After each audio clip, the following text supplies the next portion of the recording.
They rolled out the banner, they dimmed the lights, promised Roman candles, election night. Said stand back folks, this one's huge, budget boom with a harbor view. They said historic, they said bold, said watch this city turn to gold.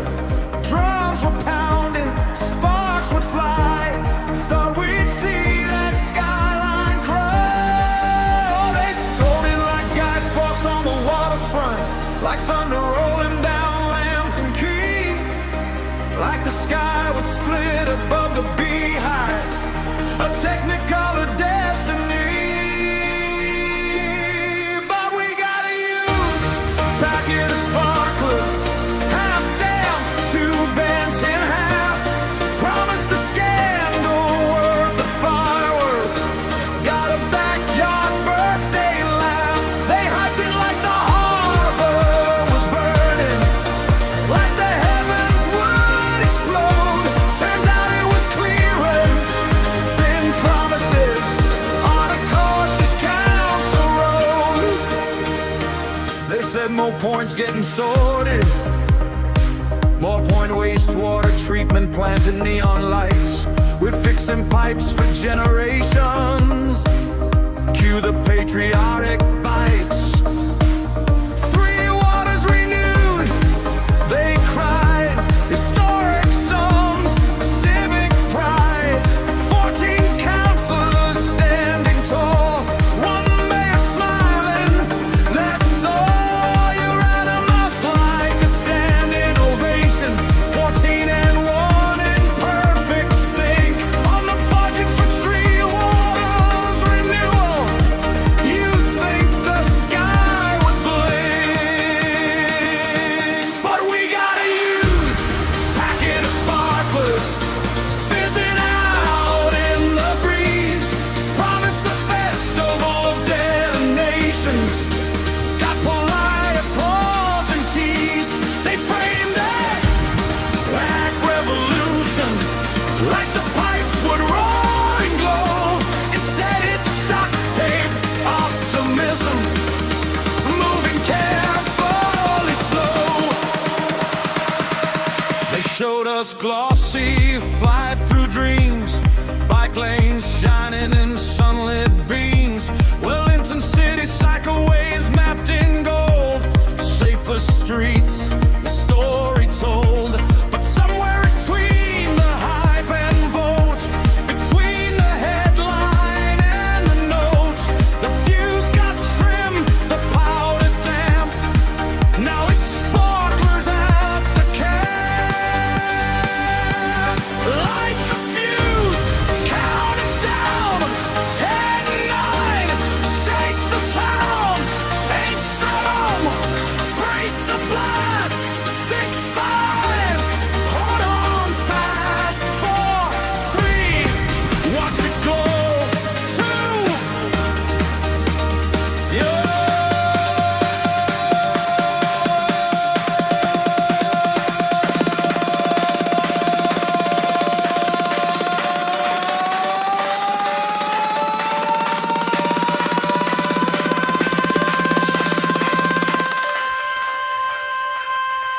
Is that it? We wanted rockets over coordinate place, echoes across the bays. Instead we're squinting to fade little stars that fizzle in 30 seconds blaze.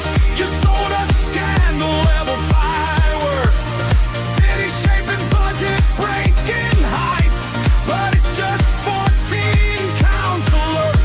One learned some very responsible nights. Next time don't promise the harbor ablaze. If it's sparklers you plan to supply, we can handle a quiet reform. Just don't sell us a 4th of July.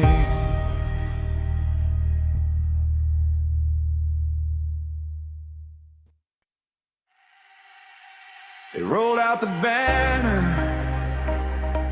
they dimmed the light.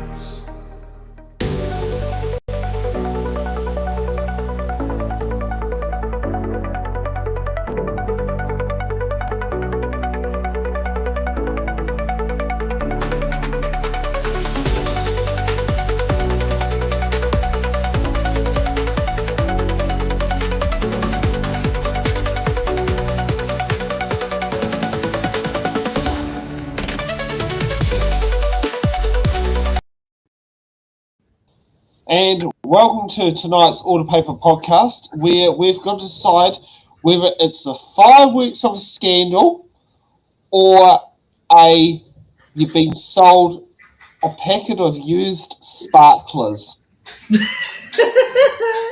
Wow. Well, if we listen to Ryan Bridge from Herald Now, there is a big scandal going on at Wellington City Council in 2021 with then independent, not yet Green, councillor Tamitha Paul. However, here's what gets interesting. If it's a scandal with Tamitha Paul, it implements every other elected official of that council at the time.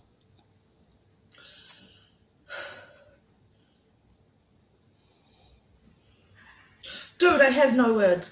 I don't. I know, and I mean, like, put it this way. There are some times where you've got to sit down there and sit there and basically point out that,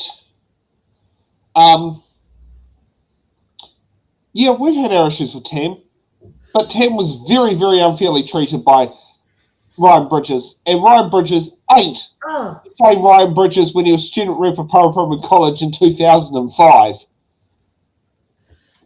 Yeah, I know. That was when I was at Paraparaumu College.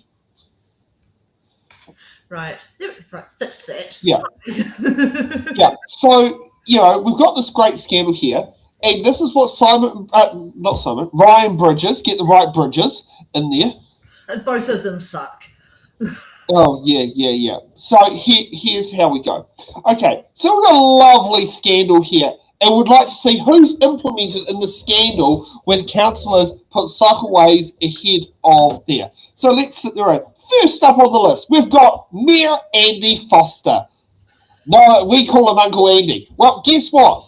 Andy was a member of New Zealand First at the same time. So look, it's not just a Green Party scandal, it's a New Zealand First scandal. He is now a list MP in New Zealand First. Now, we've got Deputy Mayor Sarah Free. She was the Green Doors councillor for Mutakarangi Eastern Ward, and and she did it. Now, Sarah did step aside and become an independent councillor in 2022, and now she is a regional councillor of Greater Wellington Regional Council in 2025. So we established it's a Green Party scandal as well, according to Ryan Bridges. Now, let's sit there and get out. We've got Terry O'Neill, was a councillor for Mutakarangi Eastern Ward, who is a Labour Party councillor. Now, Terry is retired from politics at the great age of 27. Quite young for someone to retire from politics, but I mean, Nico was about the same. So she's been in place. So now it's a Labour Party scandal. I mean, put it this much. I mean, go for that. But wait, there's more. We've got Sean Rush. He was a Wellington Party candidate. Well, actually, we called them National and Drag. He was a councillor from Mutakarangi Eastern Ward. And guess what? Great friend of the show. Sean later resigned his membership from the National Party and joined the ACT Party and stood for the Otaki election in 2023. So now it's a National Party scandal and an ACT Party scandal.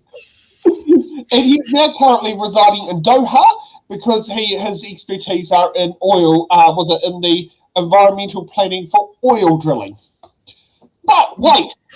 As Susan Paul says, there's more. My former local councillor, Freya Fitzsimons, is caught up in this scandal, according to Ryan Bridges. And here's the great part is, okay, so she was elected as a Labour Party endorsed candidate in 2019 for Kawa Southern Ward. Now, at that point, no, I was not a councillor. I was living in Kandala at the time. But I think I think you might have moved to Wadestown by then. 2022? No, for 2019 you were living in Wadestown. Yeah. Yeah. So, yeah. I mean, put it this way. Okay, so Fleur retired in 2022 and then she stood for the Labour Party electorate and unfortunately lost the Rongotai electorate seat from Paul Eagle's 20,000 majority to Julian Genter. She then later was elected as the secretary for the PSA. But wait, there's more. We've got another Green Party person in there in the scandal. My favourite councillor, Laurie Foon. You know, and hey, I really like Laurie. She is the most loveliest person, but she's been caught in the scandal as well, according to Ryan Bridges.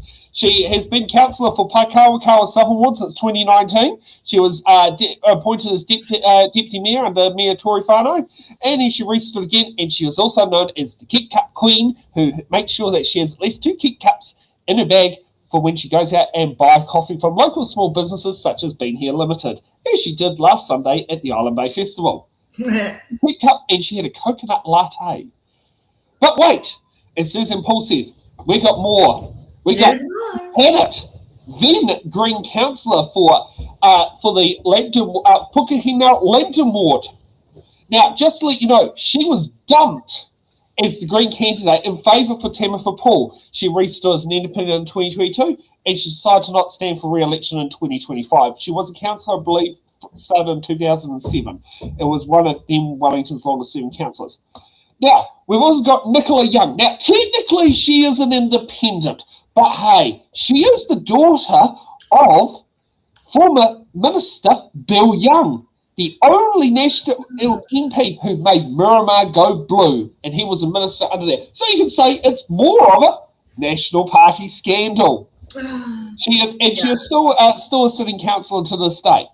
And but wait, we still got more in there.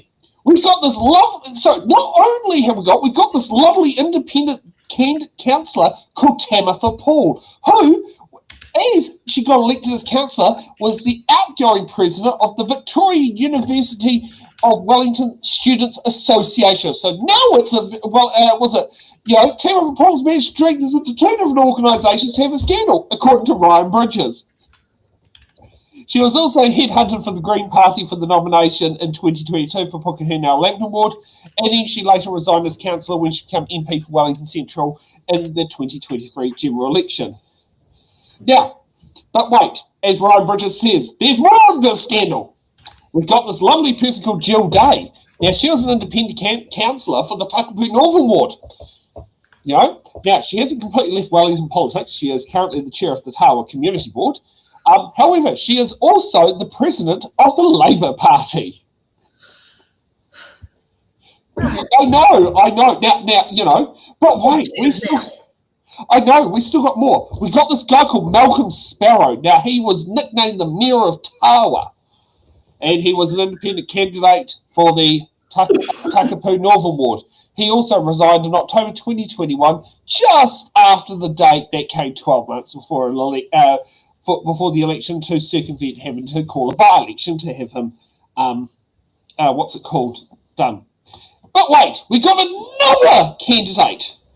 Now, this is when this political party, this scandal gets so big it includes political parties not in Parliament. Now, Jenny Condy stood under this Yimby Future Proof as her party, but she was a member of the Opportunities Party. So see how they're starting to get across multiple political parties? I mean, the only party we haven't come across yet is the Party Māori. So yes, now she did fail to get re-elected in 2022, and she was a list-only candidate in 2017 for the Opportunities Party. Right. We got to sit there and go on there. Former neighbour, I should say, of Kandala. She didn't quite live next door to me, but she lived not far by, and Diane brought it in there. But we've got Diane Calvert. She is the councillor for Whanangi, Onslow, Western. She's been councillor since 2017. But apparently, she's also part of the scandal. And then we've got this guy called Simon Wolfe. He was an independent councillor in 2019 for Whanangi, Onslow, Western. He later stood for Greater Wellington Regional Council and has been on there ever since. We've also got this lovely Labour Party candidate called Rebecca Matthews, who was a Labour Party candidate in 2019. She later stood again for the Labour Party in 2022, but then was dumped from the Labour Party and sat down there and gained Green Party endorsement for the 2025 local body elections.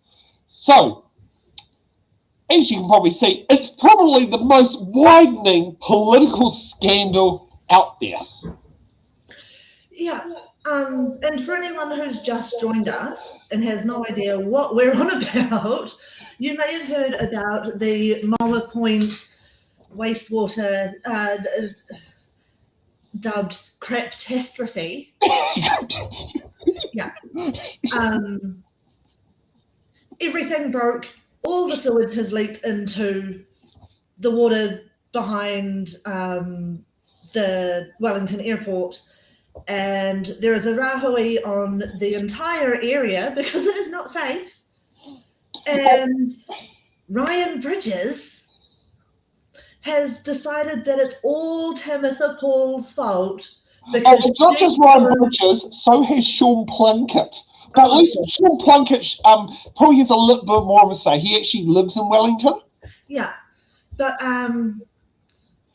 trying to blame it all on Tamitha Paul for choosing cycleways over pipes, which... Who also, if you sat there and looked at it, 9 of those 15 people in there also voted to increase the cycle lane budget. But the great thing is here, on the Autopad podcast, is the lovely thing we call facts. Yes. So, now, I'm just going to be trying to work out. So, it's a little bit little.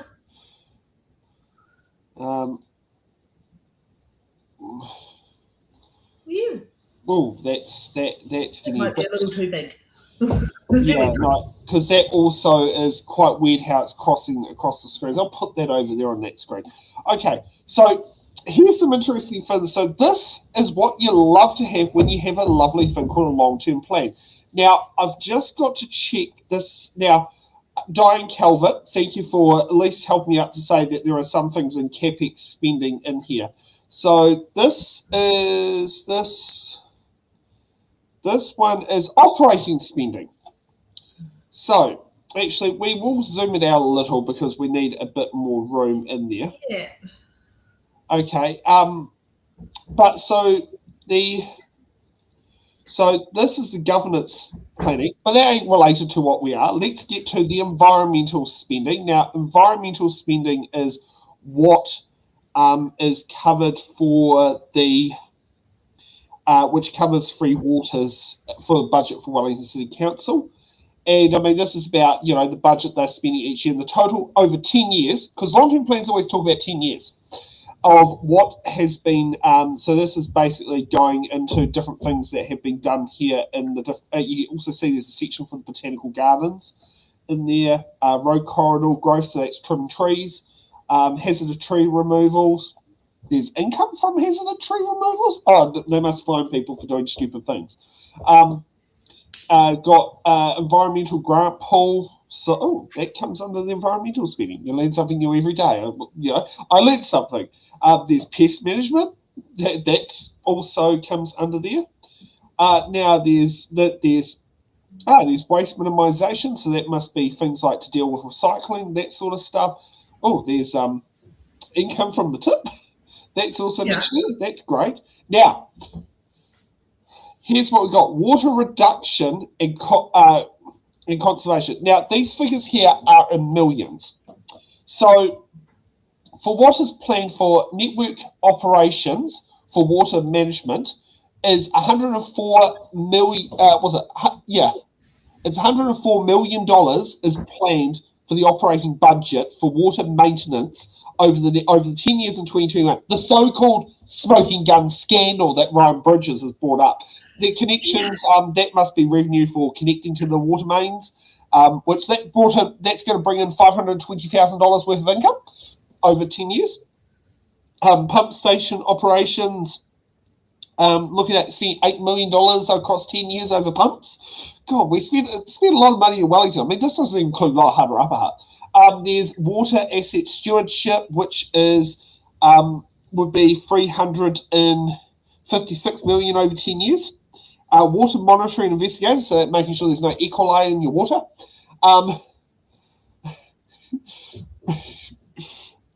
It's great when you read stuff that comes in. Water purchase, which is what we pay. In Wellington, the regional council technically sells the water to the city council. It's just because the way we Wellington, because we have four councils collect the water from the same source. So yeah. Now here's the waste part. So there's some income. So there's some income for it, but they're looking over 10 years. Is for asset stewardship is $275 million. The operating cost of it, and maintenance of about $65 million. and monitoring about 10 million over 10 years. And also the waste minimisation. There's wastewater treatment plant. They're looking at $273 million over 10 years. And now the sludge minimisation plant. Now this is the interesting one because this is one that Tamif has been bought on, despite the 14 other people you saw there, all voted and supported the sludge minimisation plant.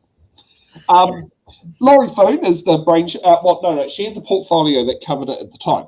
So I mean, if you can see there, the operation of the sludge plant is doesn't kick in until was it year 5, which is 2026, which I think this is the year the levy kicks in. $3 million. So about $3 million. I mean, it's still in the building stages at the moment. Yeah. There's also stormwater asset renewal. There's drainage maintenance. There's stormwater for Zealandia. Yeah, so that's definitely going in there. Now, let's get over to the lovely thing called transport. Now, this is where things there. Now, in that particular one, we hit it on 175%. So let's go up to 175%. Because, there are claims we're spending a ridiculous amount. So these are operating ones that goes in there on road maintenance. We get income for road maintenance. Most councils get 51% funding for much of the stuff is from Waka Kotahi, which comes out of the fund that pays for you pay your petrol, your road users, your taxes that go into it. So there are things that are in there about maintenance that goes on for curb maintenance. Now, here's the part that we've got the scandal. I think we found some scandalous stuff here. Oh, yeah. Okay. Over 10 years to do cycleway maintenance of $303,000. Look, we found a scandal of $2.3 million in cycleway maintenance. Oh, how much are we spending on road maintenance? Oh, $30 million. Yeah. And that's just to fix the potholes. That doesn't include other things like tunnels, that sort of stuff. Cycle lane asset management. Okay, now that's got a big one of an operating cost of $164 million over 10 years. So just remember, so this amount of money is drop in the bucket for like 1 to 2% compared to what it costs to sit there and do water management. Yeah, but you also can't forget the nearly $9.5 million for cycleway planning. No, yeah, exactly. Yeah, I mean, hey, look, Wellington Council spent $1.5 million on bus priority plans. So it's like bus lanes. I mean, that's spending $7 million over 10 years on the cable car. Exactly. Don't know why there is no income looked at in for years 6 to 10. There's no income for the cable car. Okay, that's interesting. That's interesting. They're not paying him income for the cable car there. Oh, look, this is what they spend on traffic signal maintenance. So that is making sure the bulbs work and the traffic lights and all that. The maintenance of traffic light. Oh, heck, they spend over $10 million across 10 years on it. Well, actually, no. Total operating cost is about $17 million, but we get a Waka Kotahi subsidy for that. So yeah, look, they're spending more money on traffic light maintenance than they are on cycle lanes. Yeah, that's what I mean. I have no words for how stupid. They're spending the budget is spending $20 million on traffic road markings over the same period. So that's making sure that your white lanes are painted right. That is more than what they're spending on cycle lanes. But hey, that ain't a scandal, according to Ryan Bridges and probably Sean Plunk. Sean Plunk puts too much of the stuff behind the paywall. No, because that's for cars. Cars are important. Now, there is some stuff here about let's get Wellington moving. I mean, obviously, they've done some of the stuff. I mean, there's parking enforcement. Oh, heck. to enforce parking over 10 years is going to cost the council $203 million to enforce people to make sure they're putting money in the meters. But guess what? They net in an income, I hope this includes fines as well, of $508 million. Wow. Yeah. Wow. And then somehow waterfront parking services is separate. What? Yeah. Now there is now here's something. So here's something else that also goes in here. So this is operational expenditure. This isn't capital expenditure. But let's sit and take a look at this graph here. Now, so this is in the 2021 long-term plan for Wellington City Council that Ryan Bridge is trying to tie a scandal on Tamafa on that collective of head councillors. They are spending 35% of the total rates budget over 10 years on free waters infrastructure and 16% on transport, which includes spending more money on maintaining traffic light poles than actually cycle lanes. Now, this is the capital expenditure. Now, capital expenditure is a little bit different. That does get a bit more interesting. So capital expenditure is something that I can get in there. So they're spending on environment and infrastructure 21%, and on transport they're spending 25%. Okay, that makes sense. You know, you might build a couple of new roads with housing subdivisions that might go in there and all that sort of thing. You might sit down there and put new brick lining through the Corey Tunnel, that sort of thing there.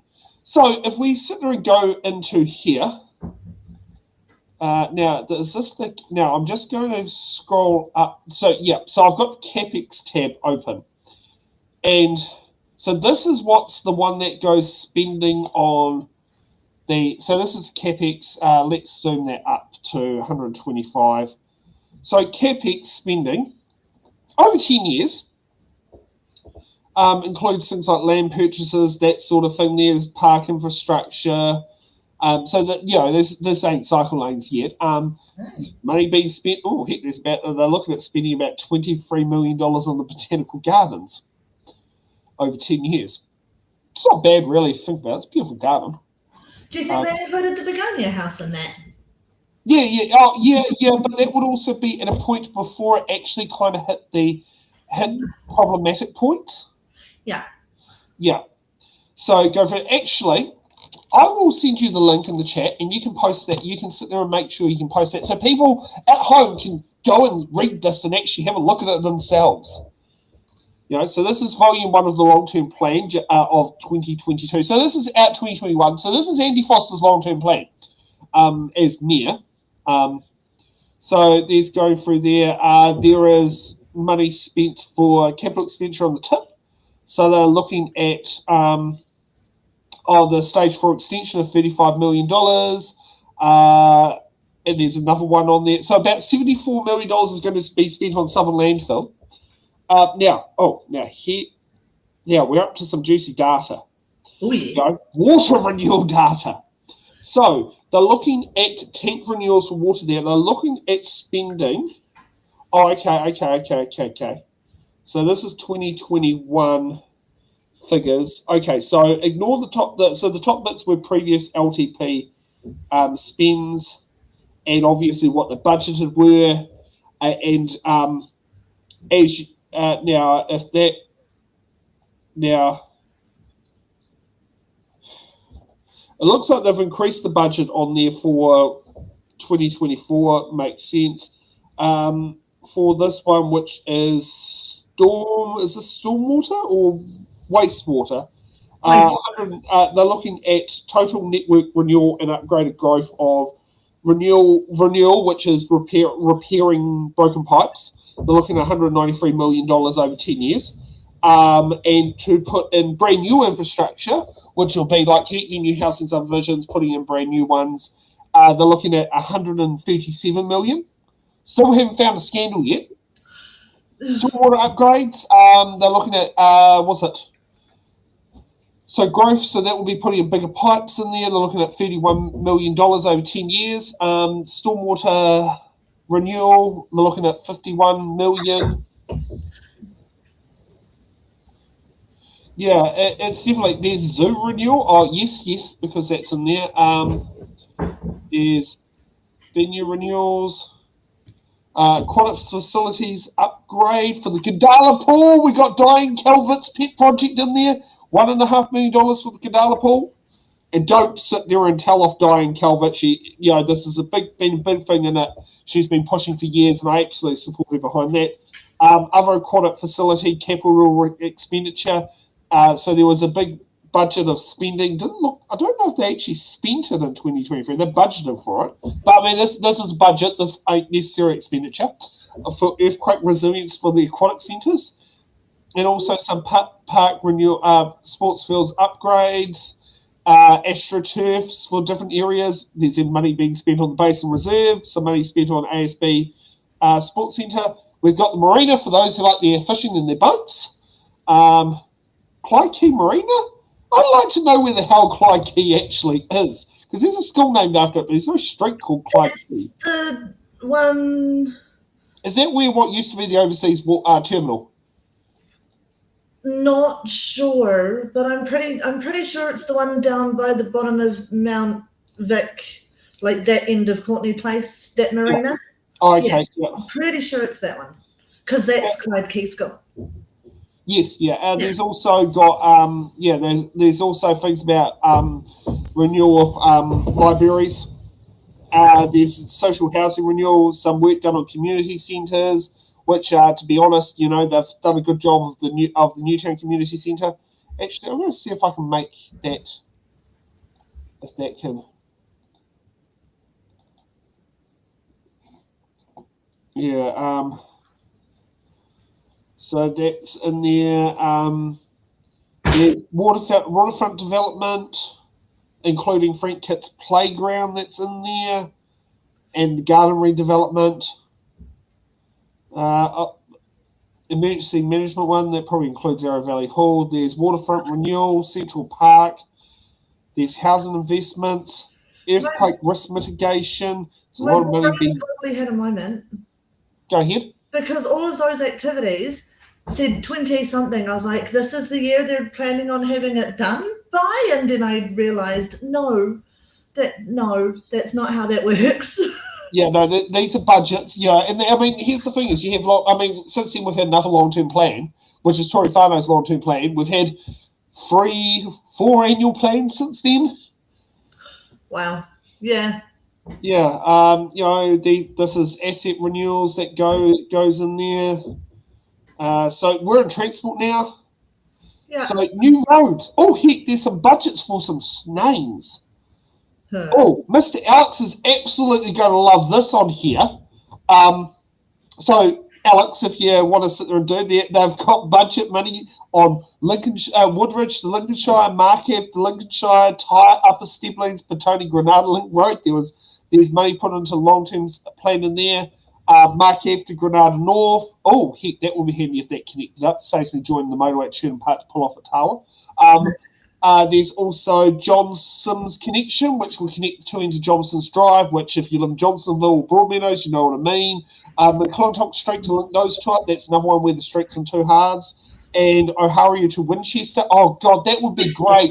But I don't think the residents of Sherman Park would like to have trucks driving down their road. But you never know. I mean, yeah, it's one of those things. Emergency wall upgrade. Oh, heck, this is interesting about the Naya Gorge. Work on the Naya Gorge is now done. But see, this was talked about in there. Riding capacity upgrades, access to the ports and ferries, probably better intersections. Oh, heck, this would have been when it was talking about IREX.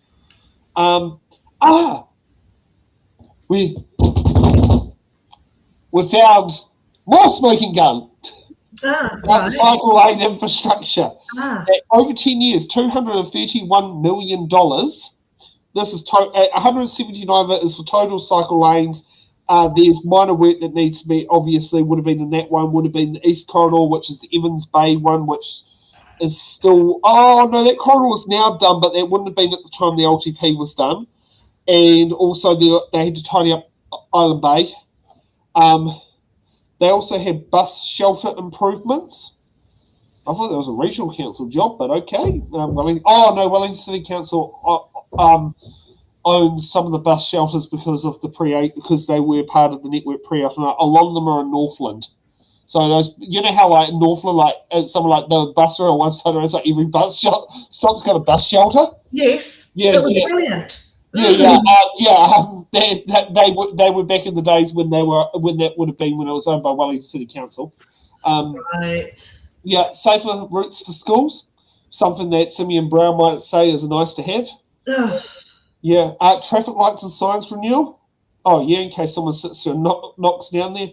The LED light transitioning project. Oh heck, yeah, I remember when Justin Lester started that. It was one of his actual successors of Justin Lester. Yeah. God, we spent 30 minutes on this. Wow. Yeah. Yeah, rural roads upgrades, speed management. So that will be speed management upgrades. Let's get Wellington moving, which we know is gone now, but at the time that would have been in the picture. Yeah. Now that's capital fund. Oh, okay, health and safety. Gee, there's a lot of stuff that's in there, but have you found like the fact that we're spending more money on maintaining traffic lights than cycle lanes? Yeah. But no, the cycle lanes are the problem. Oh, I know. Obviously.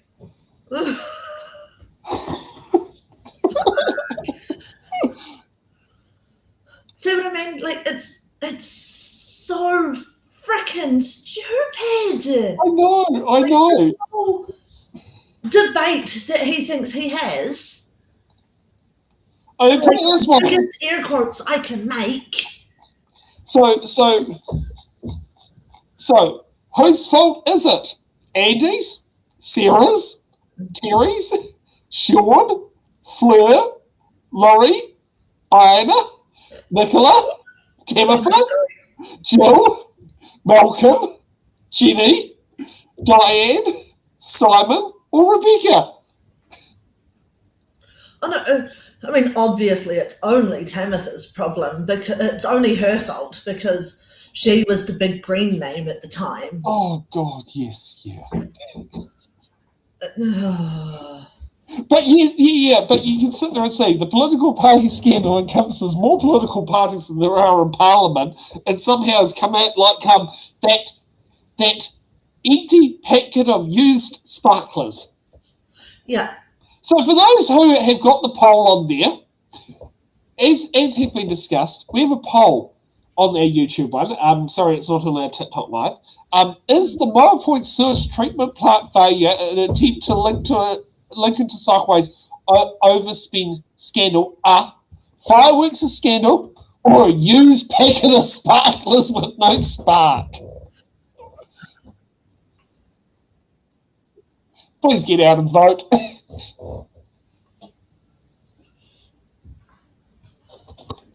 But yes. There you are, right. Yeah, I know. I felt like I was doing a Rachel Maddow just then. It's... But do you remember some of those faces? I remember a lot of those faces. I know. Like, that was Wellington City's council highest female councillors in Wellington's history. Wow. Yeah. Well, Kiwi Skirt's given her opinion. Yeah. We got Jason's given his opinion. He also agrees with Kiwi Skirt. Yeah. Oh. And also, totally agree. We need better quality journalists, yes. No, being in the capital, Wellington deserves better. Oh, we need better revenue collection models. I mean, I found out today that Chatham Islands actually they're allowed to charge a tariff or a duty on goods imported and exported out of their island. Only council in the country that can do that. Wow. Yeah. Yeah. Sure. I know. So, do you believe we've exonerated Tamitha along with her 14 other colleagues on Wellington City Council from the so-called scandal that Ryan Bridges started? See, I don't think she needed us to do it for her. I watched that clip and she did a very good job of exonerating herself and her fellow councillors of the time. Yes. But yes. I mean, hey, I do believe we have. it's very interesting when you've got ACT Party candidate Sean Rush coming to Tamitha's defence. Right. It really says it really just shows how much shite there is out there if Sean Rush is sitting down there and help, coming to Tamitha's rescue. Not like Tamitha needed it, but that just shows how good that group of councillors work together. But Sean is a very level-headed person. I know. I posted that on the BHG Discord server, and someone said to go, "Oh my god, ACT actually has a level-headed person in their party." Exactly. Yeah. He might actually be the only sane person in their party. Oh, you speak to my father, he does sit there and say Nicole McKee is also in that boat, but also at the same time, the bills that Nicole is doing actually are probably the ones that I don't see a future Labour government reversing. Well, yeah. Now, I wouldn't sit there and say about other bills, but that particular one, yes, I can say that I believe that particular, Who Courts Bill is one of them, and I do also believe the Arms Act, the Arms Bill, which is a full rewrite of the Arms Act, I believe will be bills that will stand the test of time. Actually, reminder, those submissions close tomorrow, and I'll be putting in my submission for the Arms Bill for the New Zealand SIS to take over the maintenance of our gun register instead of the police.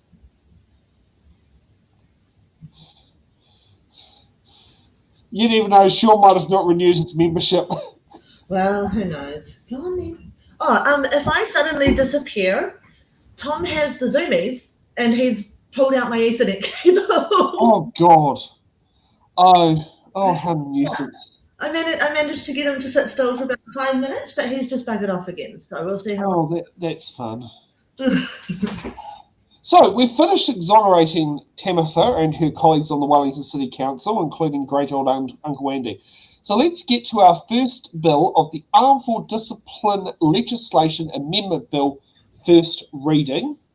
Thankfully, this one is available on Parliament's website. I rang Greg O'Connor this week because you can't get any of Thursday stuff. We have to rely on Kiwi Pulse for Thursday stuff. So let's kick it off with the Honourable and the first female Minister of Defence, Judith Collins. Legislation Amendment Bill be now read a first time. I nominate the Foreign Affairs, Defence and Trade Committee to consider the bill. In an increasingly volatile world, strong military discipline is essential for the operational readiness of the New Zealand Defence Force. Our armed forces personnel must maintain this discipline wherever they are in the world, whether here at home, offshore, or in combat environments. We hold our personnel to a high standard and they should expect the same from the military justice system. The current system is out of date with no substantial changes made since 2007. This bill modernises New Zealand's military justice system so that it is fairer, more efficient and more transparent. It amends key legislation underpinning the system. The Armed Forces Discipline Act, Court Martial Act and the Court Martial Appeals Act, along with other legislation. The result is an updated military justice system that is easier to navigate, that better aligns with developments in civilian criminal justice system. A wide range of behaviours is an offence in the military context, ranging from very minor offending, such as being late for duty, to very serious offending, such as assisting the enemy. While the current system works well for mid-level offending, it is too complex and too time-consuming for low-level offending. This distracts command from their core focus of delivering operational outputs. At present, most charges are prosecuted at summary trial. The bill introduces a new minor disciplinary sanction system to effectively address very low-level offending.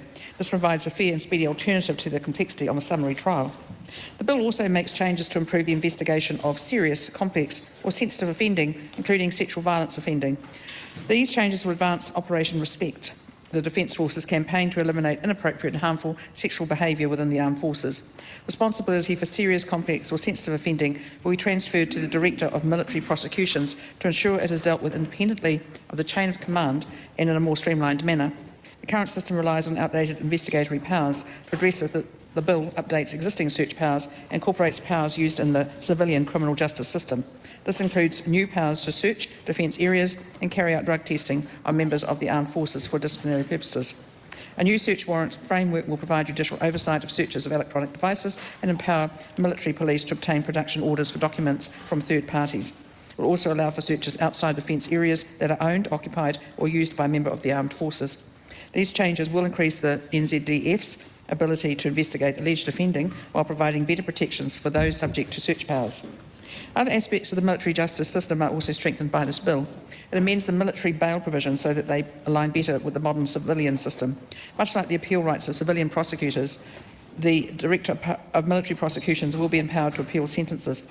In addition, the Director of Military Prosecutions will have the safeguard power to appeal not guilty findings where the interests of justice require this. The bill also updates the powers of military tribunals and courts to deal with disruptive behaviour and contempt of court. A new scheme will be created to enable the use of national security information and proceedings in the court-martial and court-martial appeal court. The bill contains protections and safeguards that appropriately balance the rights of victims with those of the accused. For example, it significantly strengthens the right to a trial by an independent and impartial court by extending the right to elect trial by court-martial to most offences, increases the protection available to young people under the age of 18 and provides for the appointment of victim support officers in certain cases. To support a smooth transition, the bill will commence 1 year after royal assent. This will allow time to amend existing regulations, train personnel and prepare new Defence Force orders to give effect to the changes. The public and our personnel expect a modern justice system that upholds the reputation and credibility of the armed forces. The new military justice system will ensure the men and women of our Defence Force can focus on what they do best, which is protecting New Zealand and its interests. I commend this bill to the House. The question is that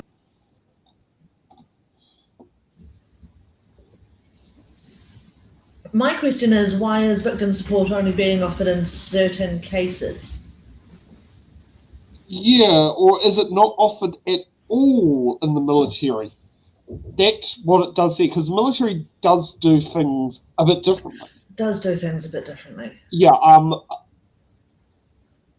see, even the Good Wife doesn't help the New Zealand military situation. No. Because the Good Wife brings up the US version, Judge Coon, Exactly. I think it is, who, what do you call it? It seems to be the recurring military judge character in that show. Yeah, it's, I did pick up a hitchhiker once as a former army captain. Oh, wow. He did sit down there and state, so there are some things the Defence Force does pick up on in place of the civil courts. Like if you bash your wife and you're in the Defence Force, you get put, you can be taken through the military thing. You can also get court-martialed within the courts if you lose your driver's license for, say, drink driving or demerits in a non-military fashion, especially if it affects your job being in the military. Yeah. Yeah, because the military, they use the same driver's licensing system we do. I mean, there is no shortcuts whatsoever. You pretty much basically are all in everything, that your driver's license cost is across both of them. Right. Yeah, I wish we had Rob Golden here. He would be able to answer this way better. Fair. Yeah, I don't know. It seems to be, it's a bit of an interesting one. I don't know. I can't really comment that much. I mean, I did do cadets, but that don't answer what's happening here. No. I mean, and that was like, how many, oh God. I mean, Yeah. and that was like 15, 20 years ago as well. Oh, well, yeah. Yeah. Actually, can I distract us with a funny story? Go ahead, yeah. Waitangi Day last year, me and a couple of the flatmates had gone out for a walk, and we'd never been out for a walk north of where we lived, like the area that we lived. That was when you were in Miraconga Square. Yeah. So we'd never been up towards Trentham and stuff on a walk. So we decided, hey, let's do that, and we'll go and take photos, because one of the flatmates was trying to make a video game at the time. Oh, yes, yeah. Yeah, I think I can guess what happened. And yeah, we got pulled up by the military police and had to delete all the photos that had anything of the camp in them because security reasons. Fair enough. Yes. And Yeah, then they were like, if you want to do the touristy things, you can go and like check out the police canine training area. And gave us directions on how to get up there. Like the guys that we spoke to were really lovely and really understanding, but it's just a funny story. Oh, yeah, well, that's the thing, is there? Like, the fact, like, if you drive down those streets, like, the road's a public road, but the properties on it aren't. No. No, it's like, quite... The amount of Defence Force area signs in my neighbourhood is ridiculous. Like, every other house has a Defence Force sign on it. That means the Defence Force sign itself is owned by the what's it called? It's owned by the New Zealand Defence Force to rent to a service person. Yeah, no, because they've got different areas. Like, I remember when I went for the Electoral Commission, I used to do all of the Defence Force areas for Linton. Oh wow! Yeah, and so I got, and their one is a little bit more contained than where you are near Trentford. Yeah, but effectively, I got free reign on there, including one of the houses I knocked on. The person was a military police officer whose details for their electoral role wasn't up to date. Oh, funny.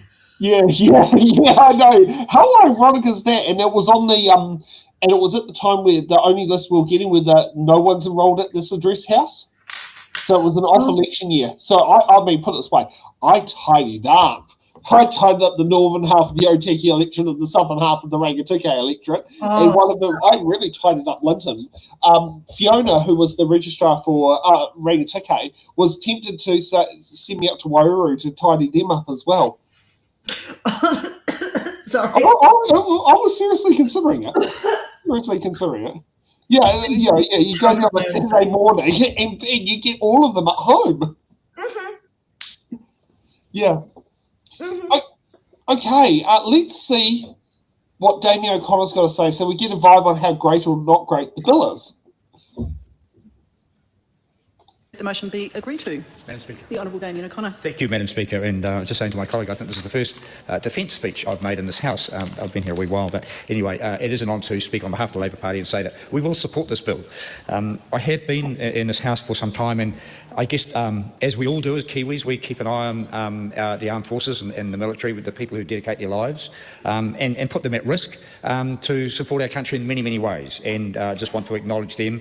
And I guess the progress that has been made, not just in areas of technical expertise, but I guess the collaboration among the three forces, which is something we should acknowledge. And I know the Minister and the Chair has done an outstanding job in leveraging some money out of her colleagues anyway, so they're likely to see a big increase in resources. It is absolutely essential that that money is spent wisely and supports the young men and young women who go into the forces. This piece of legislation amends, when I look back in the notes I have here, some legislation that's been around for quite a while.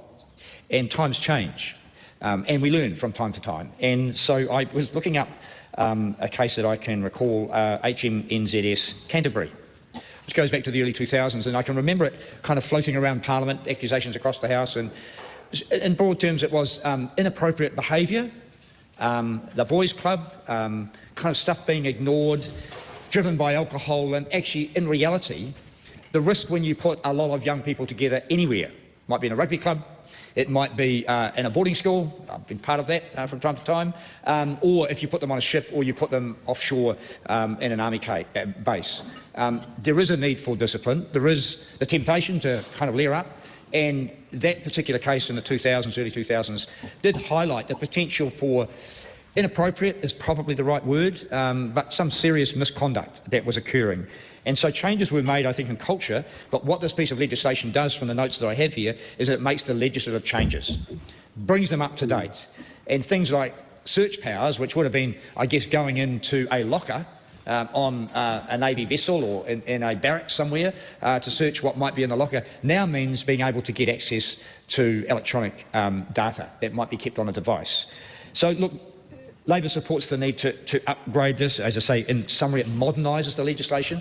I was reminded as I was walking at Waitangi the other day, here was a Ford Ute and it had military police on it. And it kind of just reminded me, you don't see many of them, but a reminder that actually wherever the military operates across the world, and this legislation will apply to New Zealanders, wherever they are in the world, there's a police presence and oversight within the military.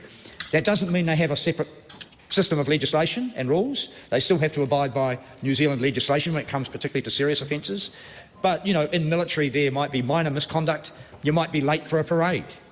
Hardly requires a court of justice. But then, of course, you could be disclosing to the enemy some information which could be really, really serious. So it is appropriate that we have within the system methods and systems of I guess, accountability and justice that are appropriate to the charges laid down.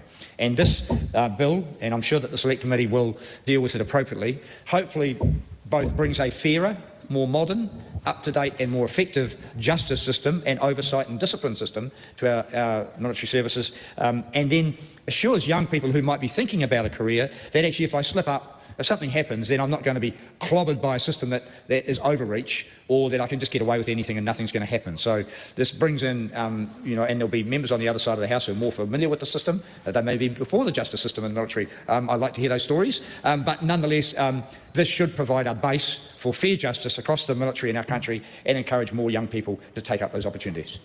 Madam Speaker. I certainly hope that this also tidies up. Now, I don't know how prevalent sexual assault was it not being investigated in the military is, but if that can tidy up that, this would be really good, because that is something I do believe does slip under the radar because it's an old boys club. Yeah. I mean, put it this way, I think we finally have got a female in the senior leadership of the Defence Force. It's taken since females have been allowed to be in the military since before World War II. Yeah. So we finally have got a female who's actually somewhat not far off from the ability to reach the Chief of Defence Force. Wow. You know, which is pretty damn scary to think about it. So it's taken nearly 100 years. Getting that way, yeah, because many female servicewomen don't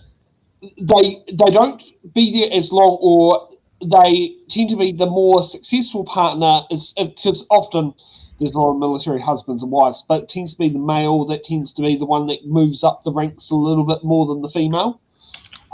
Yeah.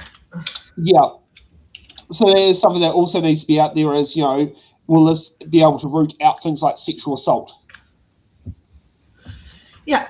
Yeah, and how, you know, do we have instances in our military where we sweep sexual assault under the carpet? Hopefully we don't. Yeah. Like I saw a fantastic video a few weeks ago about how boys will be boys is not a way to excuse sexual assault. No, sex crime, exactly, no. right? It is a way to explain stupid behavior like streaking, like you're jumping off something high and getting hurt because their friend dared them to. You know, dumb shit, not criminal activity. Yeah, actually, I do remember not quite that particular one there. But I do remember when we did the junior leaders course at Linton, not junior, it was senior leaders, and on the Friday night, there was a whole heap of, like, the military police had to come out because there were just some of them were, like, there were many of them who were just literally playing up and being ruckus nuisances. Yeah, pretty much basically doing, you know, they were just straight out misbehaving. So one of the issues they had in Linton was a lot of people, because of the way that their income was structured, they had more money than sense. Yeah.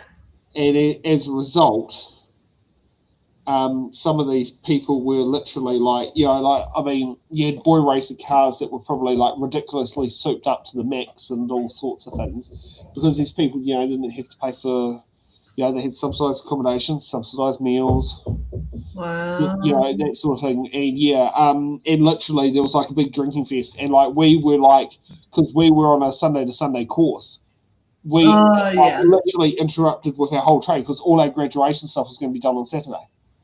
And so on the Friday night, we literally had the military police, like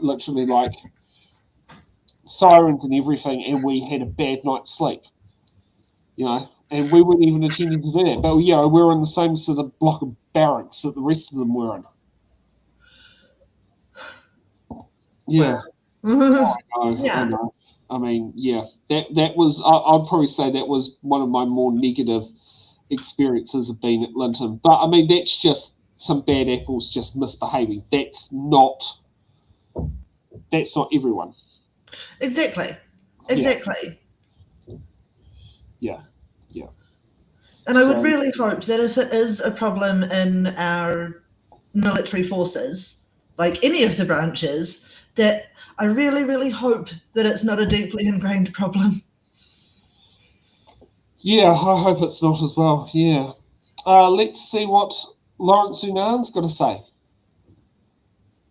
Lawrence Sunan. Thank you, Madam Speaker. I rise on behalf of the Green Party of Aotearoa, New Zealand to speak on the first reading of the Armed Forces Discipline Legislation Amendment Bill.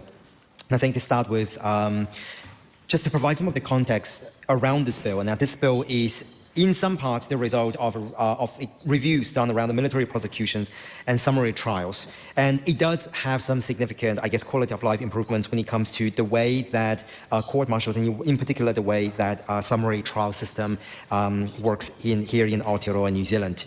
Now, for even greater context, or even just a little bit of history, that when we're looking at the military court, it does run differently from a civilian court, and a lot of the courts that we're seeing here, the civilian justice systems, and what we're seeing here is originally established under the Armed Force Discipline Act 1971, Court Martial Act 2007, and the Court Martial Appeals Act 1952. But unlike the other civilian justice system, we do see that the military justice system applies to armed forces personnel everywhere in the world, not just here in Aotearoa, New Zealand. Now, the previous speakers has mentioned some important aspect of this, and I think it is important to note that the discipline that is required of our armed force personnel is more stringent and greater than what we would consider in a civilian setting. And because of that, there is and consistent with that, there is a range of behaviors that can be considered or is considered an offense in the military context. But what we're seeing is that the current system doesn't provide the kind of flexibility, and particularly for low-level offendings as opposed to medium or high-level offendings, which is working as intended, which then meant that the complexity and time needed meant that it's not working effectively, or people are unlikely going to report on it to avoid certain levels of bureaucracy within the existing summary trial system. In saying that, there are some good parts of that, but the Green Party of Aotearoa, New Zealand at this stage cannot support this bill on two particular areas. And again, we are open to potentially changing our position depending on how Select Committee goes along with the Foreign Affairs, Defence and Trade Select Committee. The first aspect of that is, and both of them is to do with the expansion of or scope of existing powers. And the first one is around the expanded scope of search power. Now, as it currently stands, that in terms of the search power, that you can search for what is considered the armed force personnel's, for lack of a better term, work equipment, or even in terms of the military premises. However, this particular bill allows the expansion of the search power to armed force personnel's personal premises, and that could be a vehicle, their personal vehicle. It could be their home. It could be other things, like a computer, such as a personal computer. And the previous speaker, the Honourable Damien O'Connor, has pointed out the importance that there are certain aspects of that that deserves updating in the technology age. Judiciary, it's important that a judicial warrant is still needed. However, there is a lack of, clarity around the impact this will have on the family of personnel and how that expanded scope of power is going to work. So that's one of the first reasons why we have cause for concern around this bill. And the second part is around the extension of the special procedures under the Security Information in Proceedings Act 2022. Now, understanding this is quite a small part of this bill, but it is a significant part. And when the bill Security Information in Proceedings Act 2022 was first passed, the Green Party opposed that. So it is also it's consistent with the way that we operate, that we're not going to be in favor of at this stage of any expanded scope of a bill that we oppose in the first place. And part of that is to do with the concerns around the lack of protection for non-crown entities, the ability for them to have a fair and just trial, particularly around the vagueness of the national security information definition. This is clause 121, and the fact that it's now extended to court martials. So we'll see what happens in select committee, but as I said, at this stage, the Green Party will not be supporting this bill. Now that's really saying something. Yeah, it really is. You know, was about searching of premises, that sort of thing. And yes, there will be times where people will abuse it, like some cops abuse it. Yeah. You know, sometimes you have things in place where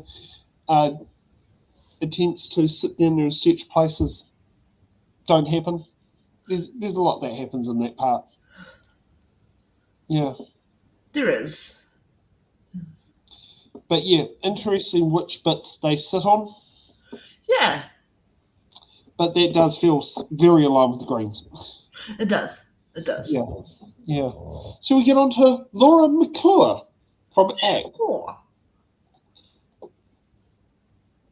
Laura McClure. Thank you, Madam Speaker. I rise in support of this bill, and if you just look at how old the current system is, we're talking 1953 for the Court Martial Appeals Act, the Armed Force Discipline Act 1971 and the Court Martial Act 2007. It makes sense that some of these things need to be updated. And looking through the legislation, I think what really stood out to me was the fact that all the mid-tier offences the system's working well for, but that those low-level and more complex cases, especially when you deal with like sexual harassment, for example, the system is not equipped for. And we need to make sure that it is updated and that it's easy to navigate. I'm on the FADAC committee, and I look forward to hearing some submissions. I've listened to some of the concerns from the previous speaker, and you know, like these are important things, and I think it'd be great to get some submissions through. So the submissions hopefully will be opened this week. You'll have about 6 weeks to submit on the bill. I look forward to hearing from you.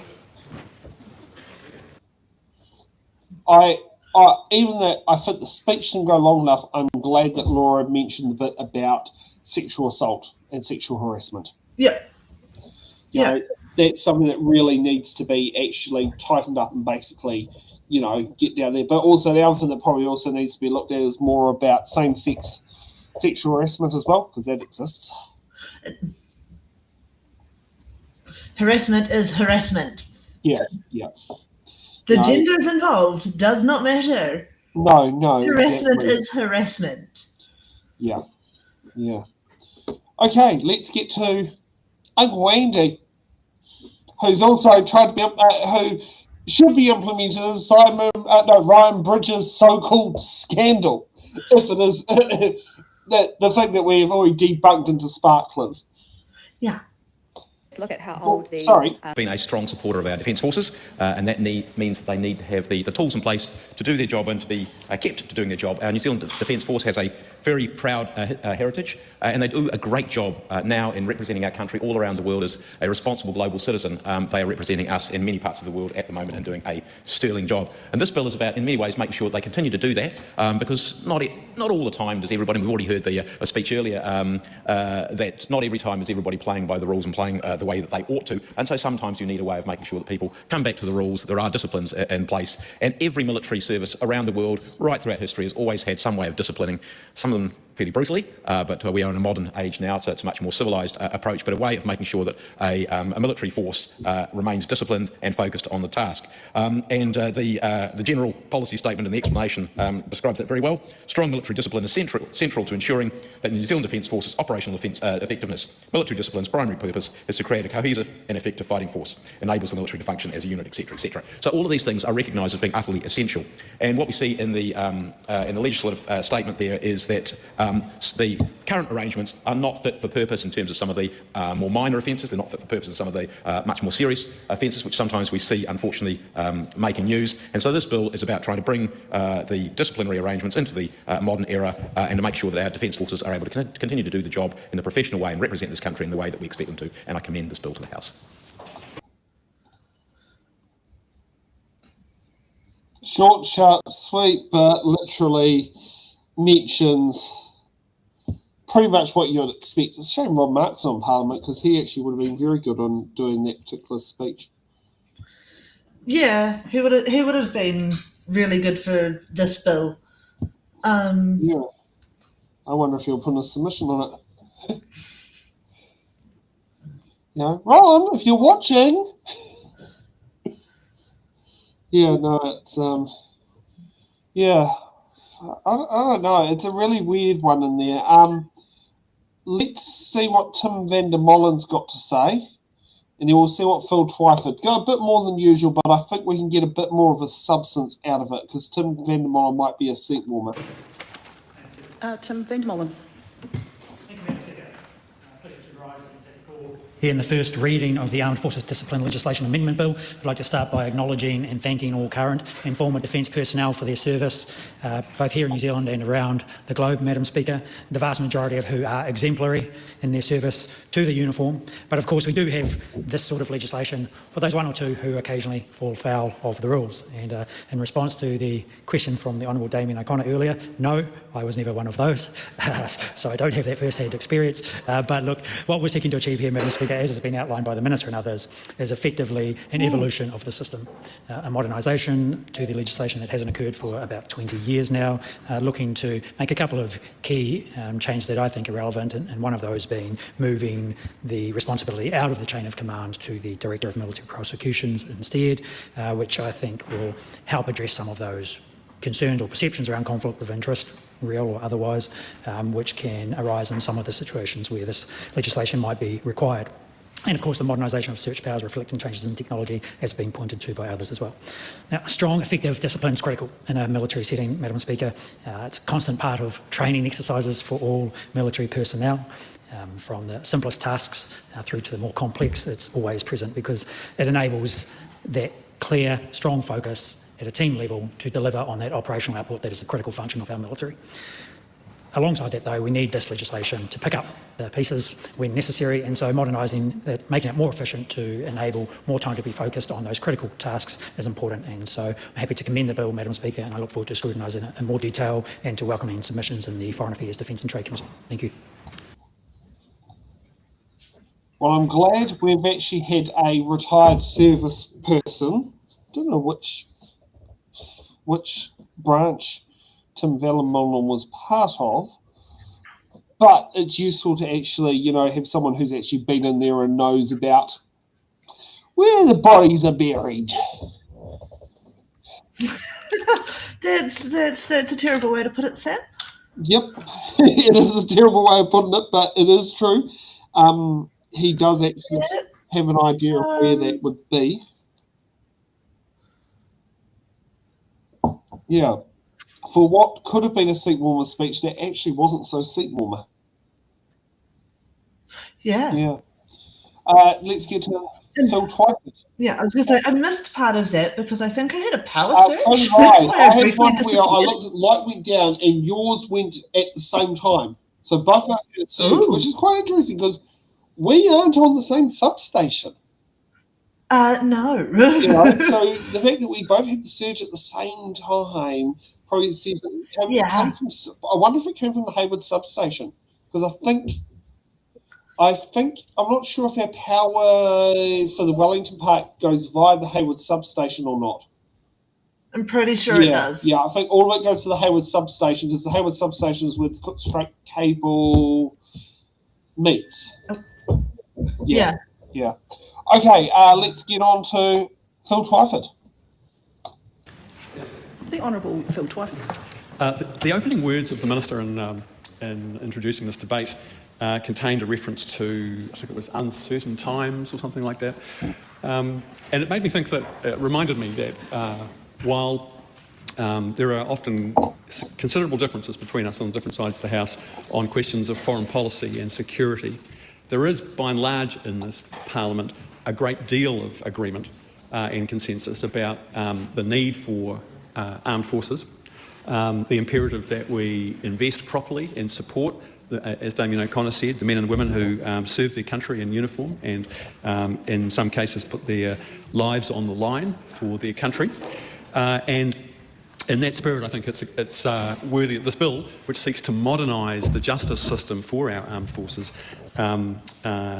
deserves the support of this House. And I'm sure that the Foreign Affairs and Trade and Defence Committee will do a good job of scrutinising the detail of these provisions. I wanted to really just, I think it was Andy Foster who said, made a reference to times gone by when military justice wasn't recognisable in modern times.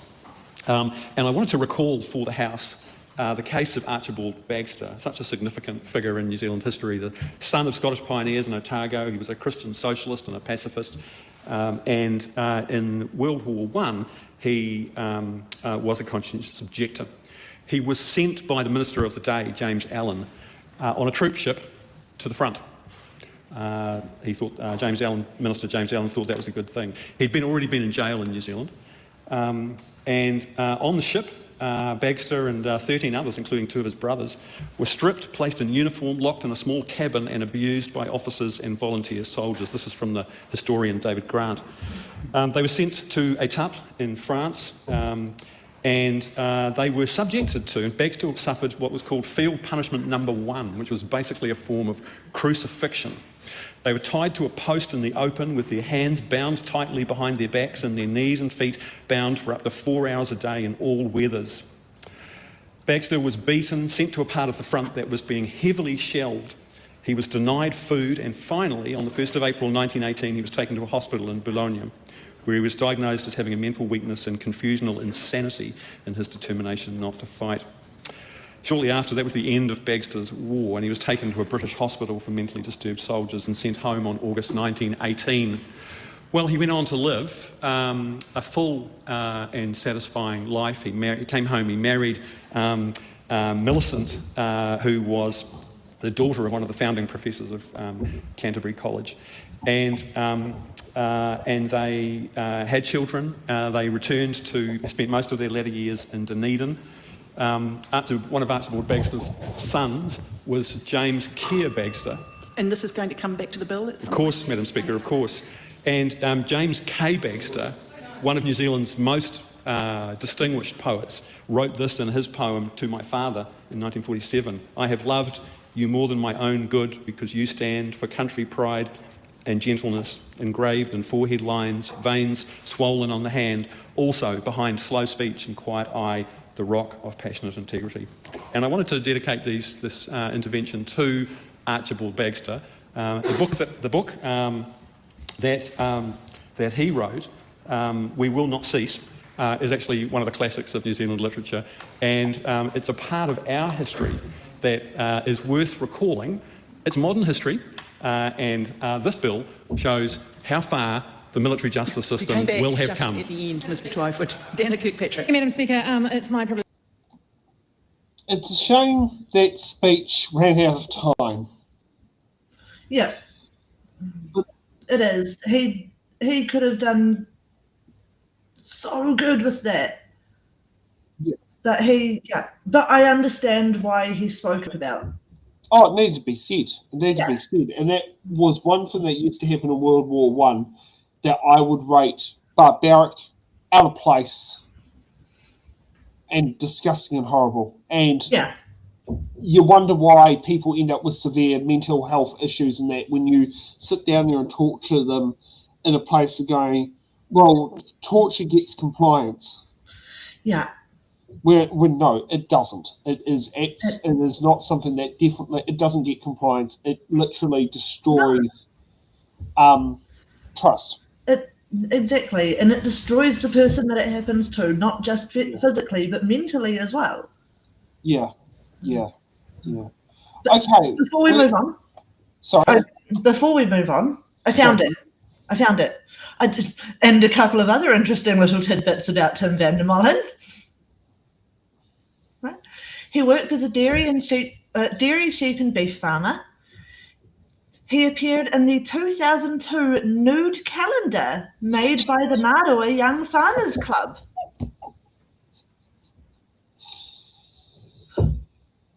Wow. Hold on. 2002, and he was born in 85. He was Oh, he's your age. Not old enough. He was not old enough.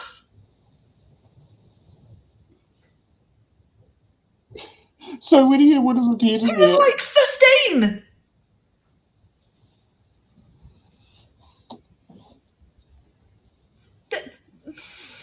No, I didn't work that out. the bring up the meet the candidates and the white kiddo. Okay, but he was in the New Zealand Territorial Force, which is the long-established reserve component of the New Zealand Army. Ah, yes. And at the same time, he was also a volunteer with St. John's Ambulance. Oh, There you go. interesting.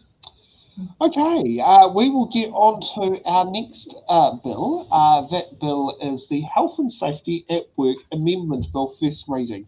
I think after this, I will be sitting there and telling Stacey she should go on the top of my coffee cart and hold her hands out like that on top of it, because the law might allow me to do that soon.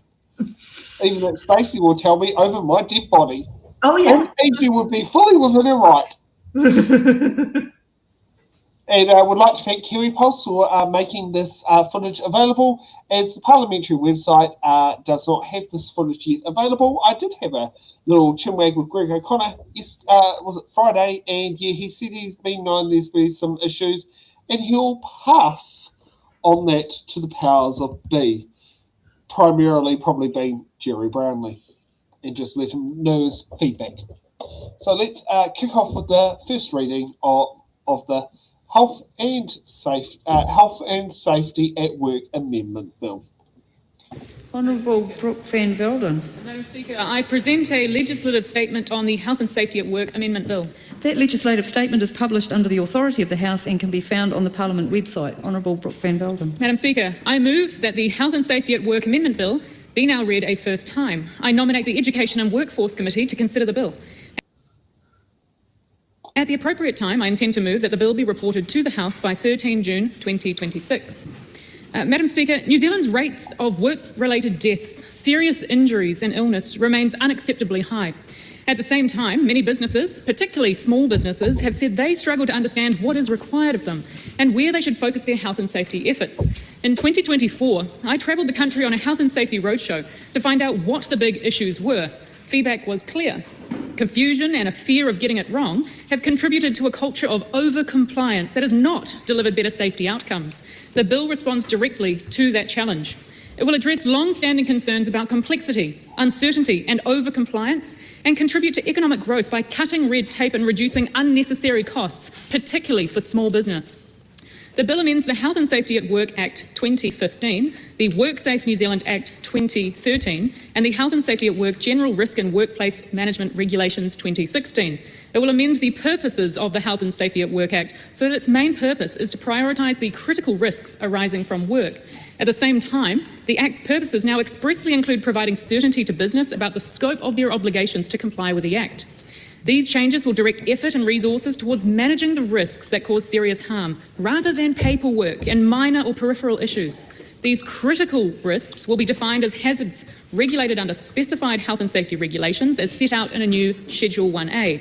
They will also include hazards of any kind that are likely to result in death, notifiable injury or illness, notifiable incidents, or occupational diseases. This approach ensures that duty holders can clearly identify the risks that demand the greatest attention. A key feature of the bill is the relief it provides to small businesses. They will be required to comply with core health and safety duties only in relation to critical risks, while continuing to meet worker welfare obligations in full. Sorry for the ads. The time and cost of dealing with lots of small risks quickly adds up, particularly the time spent on reporting. And I've heard directly that the fear of not having documented every risk weighs heavily on small businesses. We can trust them to use their judgment without needing additional paperwork or formal systems for every minor issue. Small businesses will be defined through amending the Act's concept of person conducting a business or undertaking, or PCBU. The new term small PCBU will cover businesses that have fewer than 20 workers for at least 9 months of the year. For PCBUs that are not small, the bill maintains the obligation to manage all risks, but requires them to prioritise critical risks over other risks. Another important aspect of this bill is the strengthening of approved codes of practice, or ACOPs for short, into safe harbours, meaning that if a business adds in accordance with an ACOP for a specific risk, they have complied with the relevant duty. This will give businesses and workers confidence that they've met their responsibilities while preserving flexibility by allowing alternative ways of complying. The bill also enables worker, employer or sector representatives to develop and submit draft ACOPs to the regulator. The responsible minister still decides whether an ACOP should be approved. In another change, the bill will clarify duties in relation to recreational use of land. Landowners or managers who permit recreational activity on their land that are not part of their business or undertaking will not owe health and safety duties to those recreational users, unless the landowner has work occurring in the same place at the same time. This change responds to concerns raised by landowners and recreational groups alike, and should encourage greater access to both public and private land across our beautiful country. The bill also clarifies the duty of officers. The officer duty is intended to be a governance duty, requiring officers to exercise due diligence to ensure that a PCBU meets its health and safety obligations. Over time, uncertainty has developed about the scope of that duty, particularly where officers also have other roles, such as being the chief executive. The bill responds by confirming that an officer's duty applies to governance only, no matter if they have another role. It also clarifies what is required to meet the due diligence standard, providing greater certainty for officers by rewriting the due diligence steps as an exhaustive list. The bill also addresses several areas where the current law has created some uncertainty or overlap. Where a person complies with relevant requirements under another enactment that manages the same health and safety risk, they will not have to do more under the Health and Safety at Work Act. However, they must continue to comply with any specific health and safety regulations relating to that risk. This reinforces that the Act is not intended to duplicate or override other regulatory regimes. Relatedly, the bill clarifies duties for PCBUs in relation to seismic risks under the Building Act. If a PCBU manages or controls a workplace that includes the whole or part of a building, and they are not in breach of obligations imposed by the Building Act, the Health and Safety at Work Act will not require the PCBU to take any additional action in relation to seismic risk affecting the building. This provides certainty and avoids duplication, particularly in light of ongoing reforms in the building system. Finally, the bill prioritises the existing functions of WorkSafe New Zealand, Maritime New Zealand and the Civil Aviation Authority. This enables regulators to prioritise guidance, advice and targeted enforcement, directing resources to activities that deliver the greatest impact rather than spreading effort across a broad and unfocused set of functions. In conclusion, Madam Speaker, this bill is a practical and targeted reform of our health and safety laws. It focuses on what matters most: managing critical risks. It reduces unnecessary compliance costs, particularly for small business, and it provides greater clarity and confidence for workers and businesses. Thank you, Madam Speaker, and I commend this bill to the House. I like what Jason's got on here. Oh, thanks, you read my mind. Yep. Like, the way she's described that is the old Osh stories from when her parents were young workers before Brooke was born. Our systems have moved on. I need to know what she means by multiple ways to comply. Like, if you don't have this thing in place, it's okay, you can have this thing and it's safe enough? I don't know. Does that mean if you have a 3-point seatbelt across you, you don't also need an ejector seat in the event of a crash? Yes, okay, that makes a bit of sense. I don't know what. Yeah, I don't know. If you have a logbook for driving, you don't need a second set of paperwork for driving restricting hours if you've got a truck driver's logbook. I wonder if it could be something like that, because there are some organisations that have, like, you've got to fill out multiple paperwork for the different departments of that just to do the same job. Yeah. Like, I know, I think it was when Gordy worked for Mana Coach, he had to fill out a logbook for driving because that's what the Act required for driving. He had to fill out a second set of book for payroll and another set of book for something else. When reality land is, it could have all been done off the logbook. It really could I have. don't know. Is that what she's trying to solve? Yeah. Even that employee-owned logbooks have to be in triplicate. Yeah. What's the?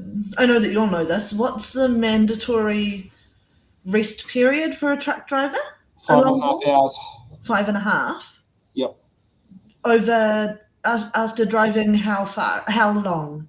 How many hours? No. So you working time of 5.5 hours. You have to have mandatory half an hour break, and you can and if you do another and then and you can drive up to 13 hours a day across 14 hours. And then once you hit the 14-hour mark, you have to have a mandatory 10-hour rest break. Right. Now, we don't have this in New Zealand, but in the United States, the trucks literally stop in the middle of the road. Yes. Yeah, we don't have that in New Zealand. Thank goodness we don't have that in New Zealand. I actually follow a truckie on TikTok. His stories are great. No, thank goodness we don't have that, because in the United States, that system doesn't take into account of emergency extensions. So if you not just break down, but you get stuck in an accident, and you're stuck there, you can do what is called an unauthorized extension. So that would be so this happened to Muhammad a couple of weeks back. There was an accident south of Taihape. And he was stuck there 2.5 hours. So he would have had an unauthorized extension in his logbook to get that. Yeah. So he couldn't, like, he basically we're stuck there, and it showed me the pictures. He was within a kilometre of the crash. And I said, turn around. I said, do you want to drive up to Wairau, over to Oakuni and down the Paraparas? He goes, oh. I said, by the time they'll probably open up the road, he goes, there's no local road to go for it. Don't bother wasting your time, they're gravel. Yeah. Yeah, and I said, if there was an alternative route, I would have told you which one you could drive down. He said, it's a shame you're not, 30 kilometres down the road, because if you could do that, you could turn off at Vinegar Hill. Yeah, he tends to ask me for when the accidents are on the alternative routes, because I actually know which roads he could drive down and which roads he can't. Whereas, don't leave it to Mosham, because Mosham will sit down there and have him going up, what's a nice narrow road? Oh, the one you used to live down near Northland, that's one way. Oh, Lord. Garden Road? Mosham would suggest him to sit there and take a truck down that. I took Mosham's ute done that once and was like, whoa, no, not ever again. Because his ute was way wider than the APV. No. Okay, here's the telltale sign. Let's get off to our next speaker, which is someone in Labour, but I don't know who. The question is that the motion be agreed to. Honourable Jean Tinetti. Thank you, Madam Speaker. Labor joins leading health and safety professionals who have already expressed their concern over this bill earlier this week. This bill, despite its intentions, and I do acknowledge the intentions of it, but this bill risks taking New Zealand's health and safety at work area and landscape better. This comes at a time when protecting our workers should be absolutely paramount. But this bill, Madam Speaker, narrows our focus on health and safety. It just puts our workers far more at risk than what we've seen in a long, long time. One of the central premises of this bill, Madam Speaker, is the attempt to define and codify a critical risk. Now, on the surface, that might seem sensible. Mature organisations already focus on the risks that could kill or permanently injure workers.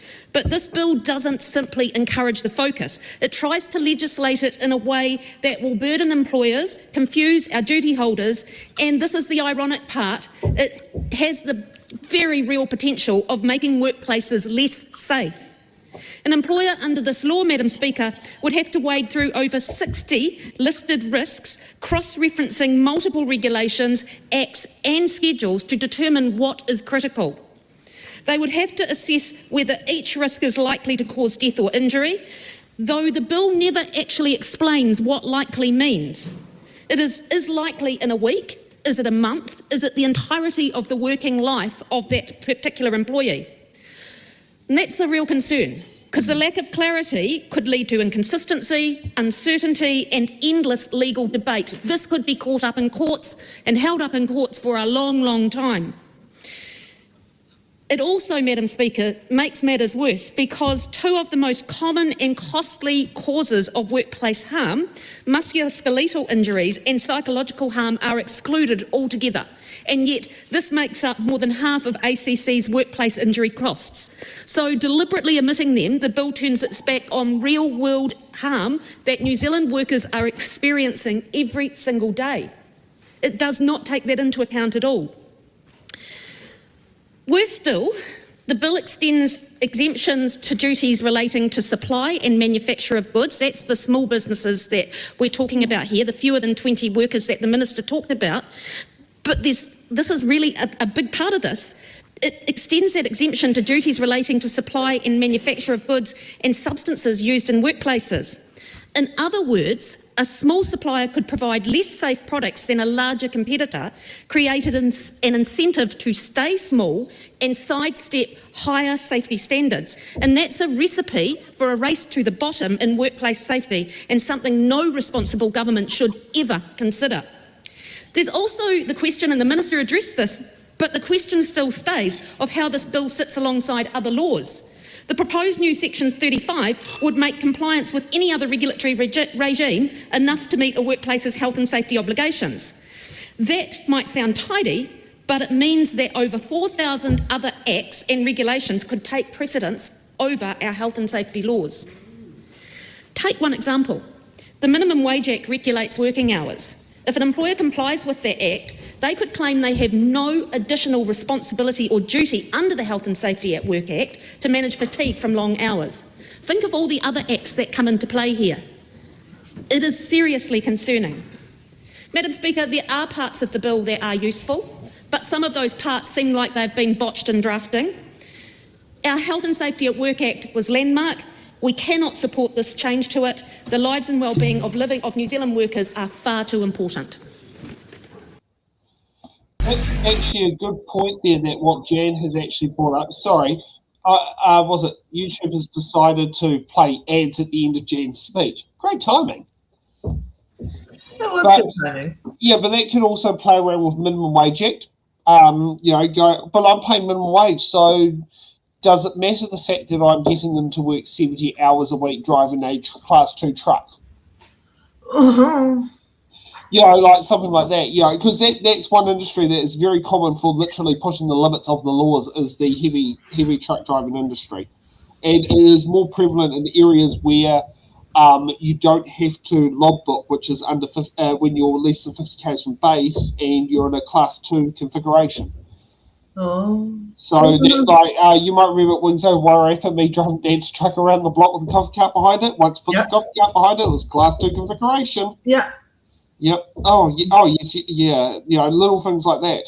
Things that just slip under the radar because, that could circumvent some of those things. But I mean, also, what is this going to do when someone questions health and safety? Oh, Brooke sit there and gave me an exemption.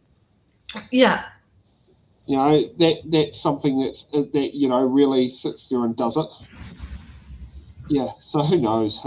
I don't know. It's really shining a red flag when, the fact that Labor's immediately they're not supporting it, that means it's likely to be a bad bill. But 9 times out of 10, a bill that comes out of ACT literally doesn't usually have common sense attached to it.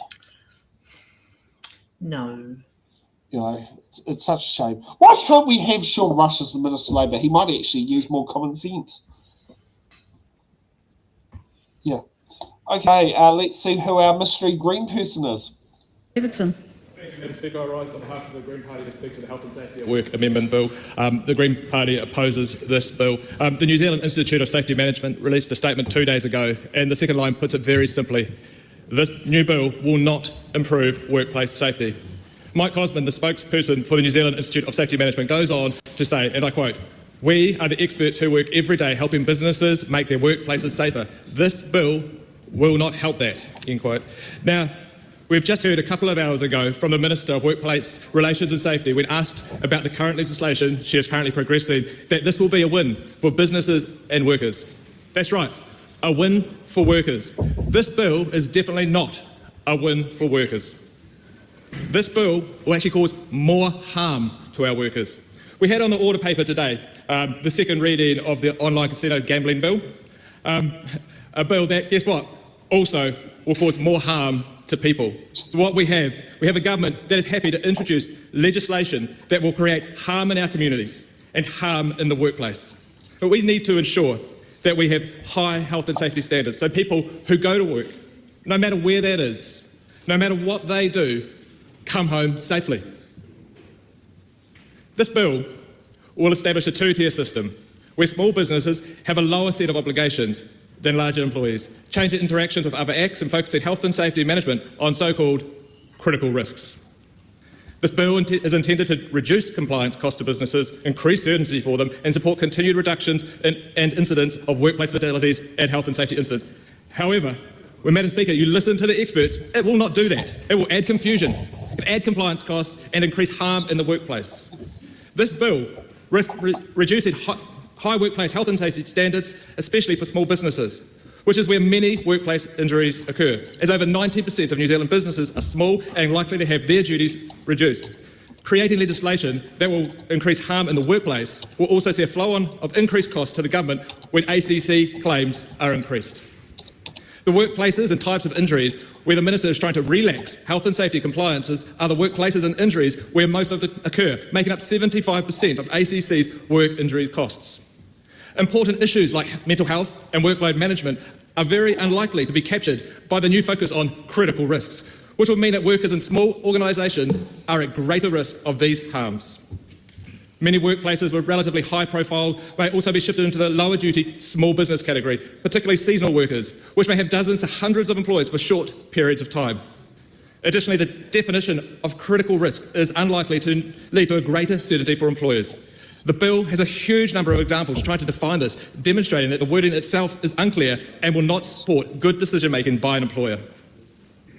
This bill also creates more risk of harm to Māori and Pacific workers.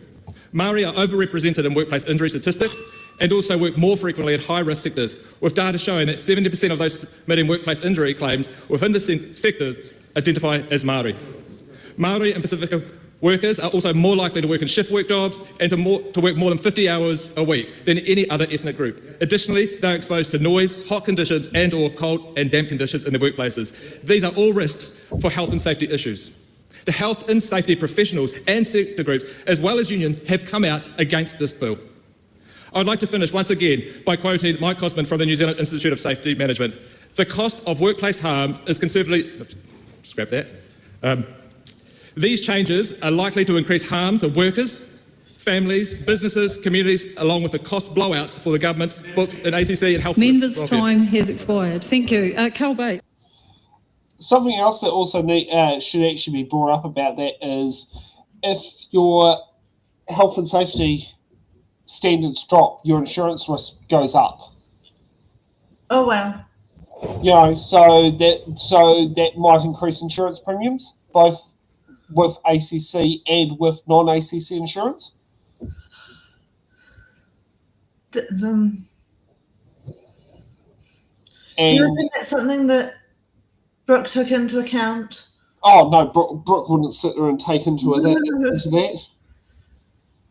God, if she sat there and did, she might sit there and think a bit different. I mean, put it this way, Brooke, basically the way Brooke sits there and acts, she'll be the party that will sit there and defend to not have to wear seatbelts.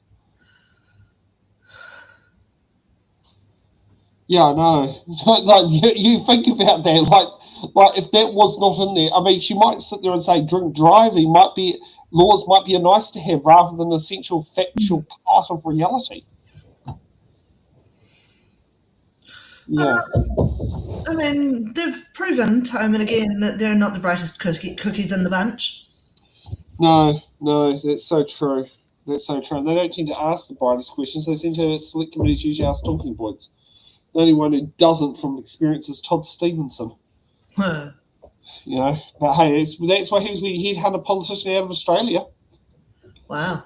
Yeah.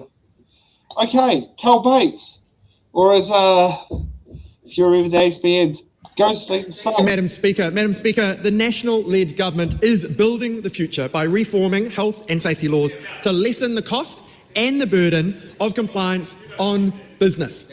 Madam Speaker, through the Select Committee process, which I'm looking forward to participating in and actually listening to businesses and manufacturers and people who use our health and safety laws every day, unlike the opposition who simply, as I often say in this House, Madam Speaker, want to rant and rave and not actually solve the problem.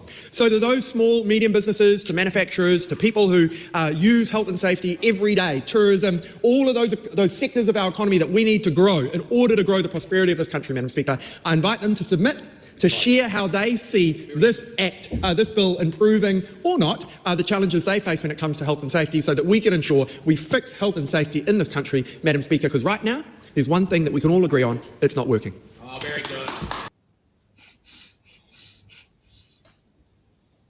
But seat warmer. Yeah. I don't know how we sit there and judge.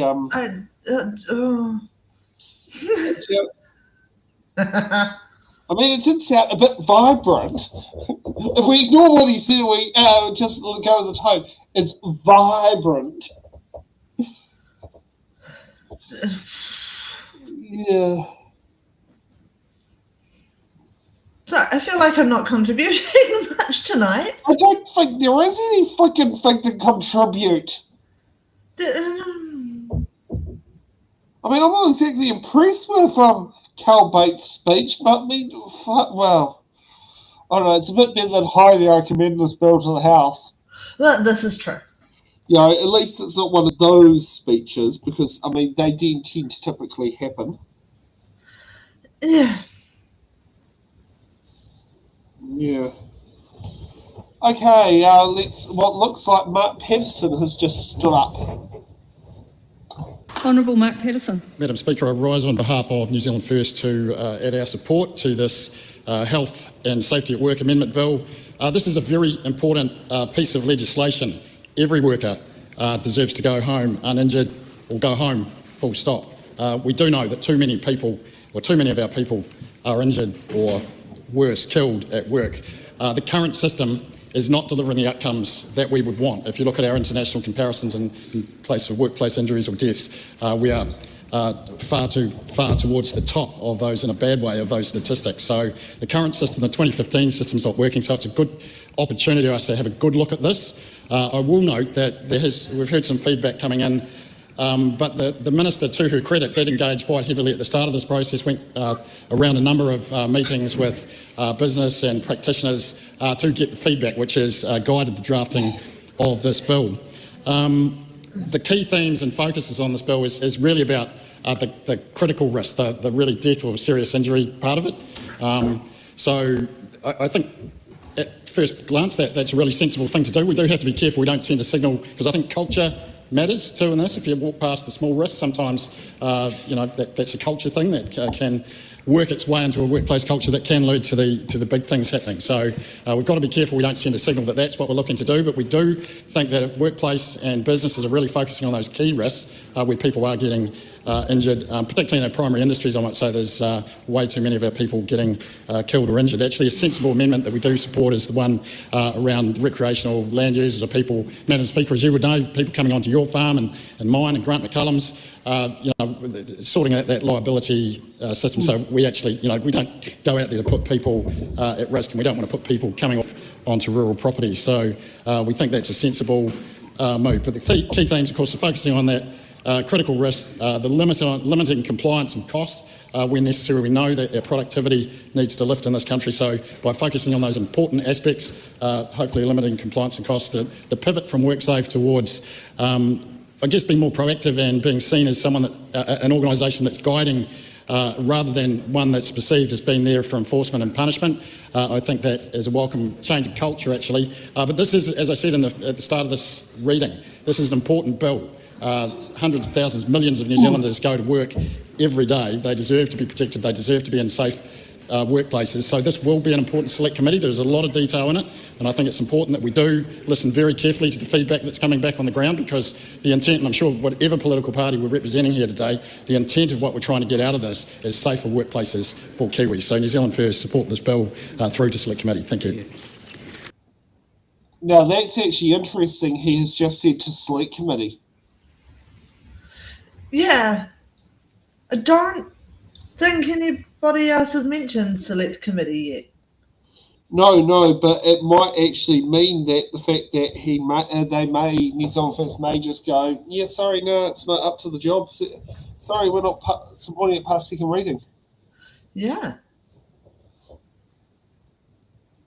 Yeah, I think that that it does partially imply that.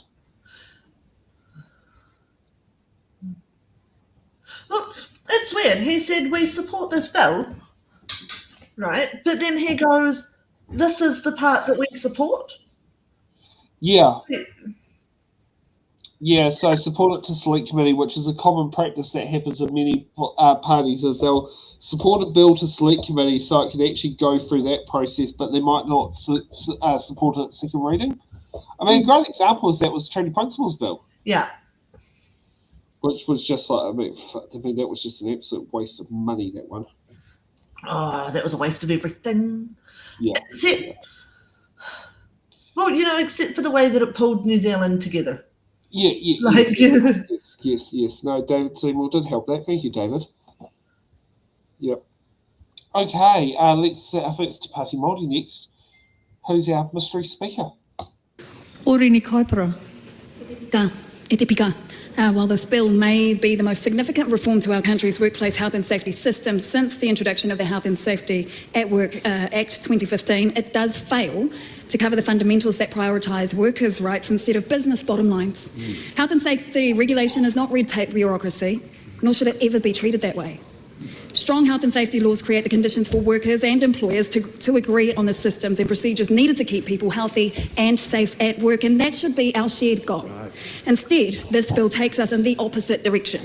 It is a heartless piece of legislation, Madam Speaker, with the Minister effectively signalling that harming workers is acceptable. This marks a major departure from the long-standing consensus that every worker deserves to return home safely and healthy. The bill itself is confusing, Madam Speaker, and it will impose significant compliance burdens, creating uncertainty for both employers and workers about how to keep workplaces safe. It establishes a two-tier system of health and safety protection that effectively gives small businesses permission to expose workers to greater risk. How? Well, small businesses with fewer than 20 workers will be exempt from most health and safety obligations beyond critical risk, such as access to water and even to toilets. And this government reckons it's fixing the basics. Clearly, basic human rights and workers' rights aren't important basics for this government. Research consistently shows that small and medium-sized businesses are generally less safer than larger ones, so weakening their health and safety duties is likely to make the situation even worse. It's a clear case of creating another scenario where the ambulance waits at the bottom of the hill, set up to solve a problem instead of prevention. That's gambling with real lives, Madam Speaker, which means it threatens whānau and it is threatening whakapapa. The bill requires businesses to judge whether death or serious injury is likely. With no criteria provided, this is a highly subjective analysis. It's dangerous. The NZCTU states it is known that perceptions about the likelihood and severity of harm differs widely between bosses and workers actually doing the mahi. Worse off, there is explicitly no repercussions for any business that fails to prioritise critical risk. WorkSafe New Zealand says Māori workers experience a rate of serious injury at work that is on average 31% higher than non-Māori across all industries and sectors. On average, there are between 750 and 900 work-related health deaths reported per year here in Aotearoa. Injuries requiring more than a week off work hit well over 37,000 in the year from July 2024 to June 2025. In 2024 alone, 70 New Zealanders were killed on the job. Pike River, never forget Pike River. 29 souls were lost. Pike River exposed just how weak our health and safety system is. Does this bill meet the needs of whānau and communities who continue to suffer from those and other tragic workplace incidents? This amendment bill rewinds progress made in the wake of Pike River, taking us in precisely the opposite direction we should be going in. Te Pāti Māori has made it very clear that we stand with workers and we stand to protect the rights of workers. That includes Māori and vulnerable communities often exploited by lawmakers and in particular this government who clearly does not care for the safety of our people, the well-being of our whānau and the future of all our mokopuna. On behalf of Tāmaki Makaurau and Te Pāti Māori, we do not support this bill. Dr Vanessa Wiening. It's a bit like, what do you call it, taking out the seat belts and the airbags in the car. And then saying it's less compliant. No, less compliance required. Yes. You know, I mean, It's like taking out the stairs and saying that the elevator's fine during a building fire. Yeah, or taking away the wheelchair ramp outside and calling it accessible. Yeah. Yeah, it's I like that one. Yeah, taking out the stairs. Well, yeah, I can picture that. Yeah, no, actually, that's interesting because I remember that was being brought up with Lynn when she was looking at transferring. The council wouldn't put her into one particular building was because the fact that she could move quickly in the event of an emergency, and so it was better to put her on the bottom floor of a non-elevated building in the flat than it would be to put her on a building that had an elevator in it. In the event of a fire, she would take way longer to get out. Yeah. Yeah, interesting the sorts of things that have to be looked at for when housing people with mobility needs. Right? Yeah. I don't care how broken on any given day I am taking those stairs. Well, in the event of a fire. Exactly. Yep. Well, if you get the right one, Ray could carry you down. Or would he collapse? Depends how bloated I am on any given day, I guess. I don't know. Yeah. Him and Bailey can work together, it's fine. Yeah. Okay, let's see who's... Vanessa Wiening, we've already heard her name. Thank you very much, Madam Speaker. This is the first reading of the Health and Safety at Work Amendment Bill, and as we can see across the House, there's going to be some very robust debate. This democratic process that we go through in the Select Committee will be undertaken with the utmost studiousness, and we will put all of our combined intellect across the House into this to make sure that when this bill comes back, that we actually are fixing the basics so that we can build the future, because the fundamental truth is that it is a basic requirement to be safe at work. It's absolutely, that is not at issue here, and I commend the bill to the House. Camilla Bella. I wonder how many workplace injuries Dr. Vanessa Wiening had to sit there and deal with as a general practitioner. How many times has she had to sit down there and stitch up people for minor workplace injuries?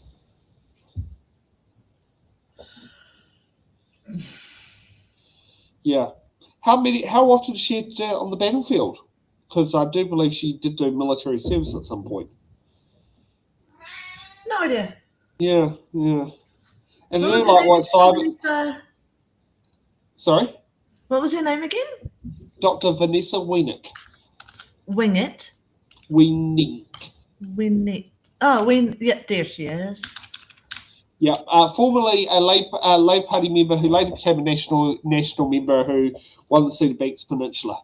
Yeah. Yeah. The one who, in a recent one where there was Brooke Van Velden Select Committee meeting that we covered recently with Detective Rogers, completely bumbled her question about self-employed contractors, which were relevant to the GP field, that most GPs that work for a clinic are classified as self-employed contractors kind of near by default instead of salary or wage workers.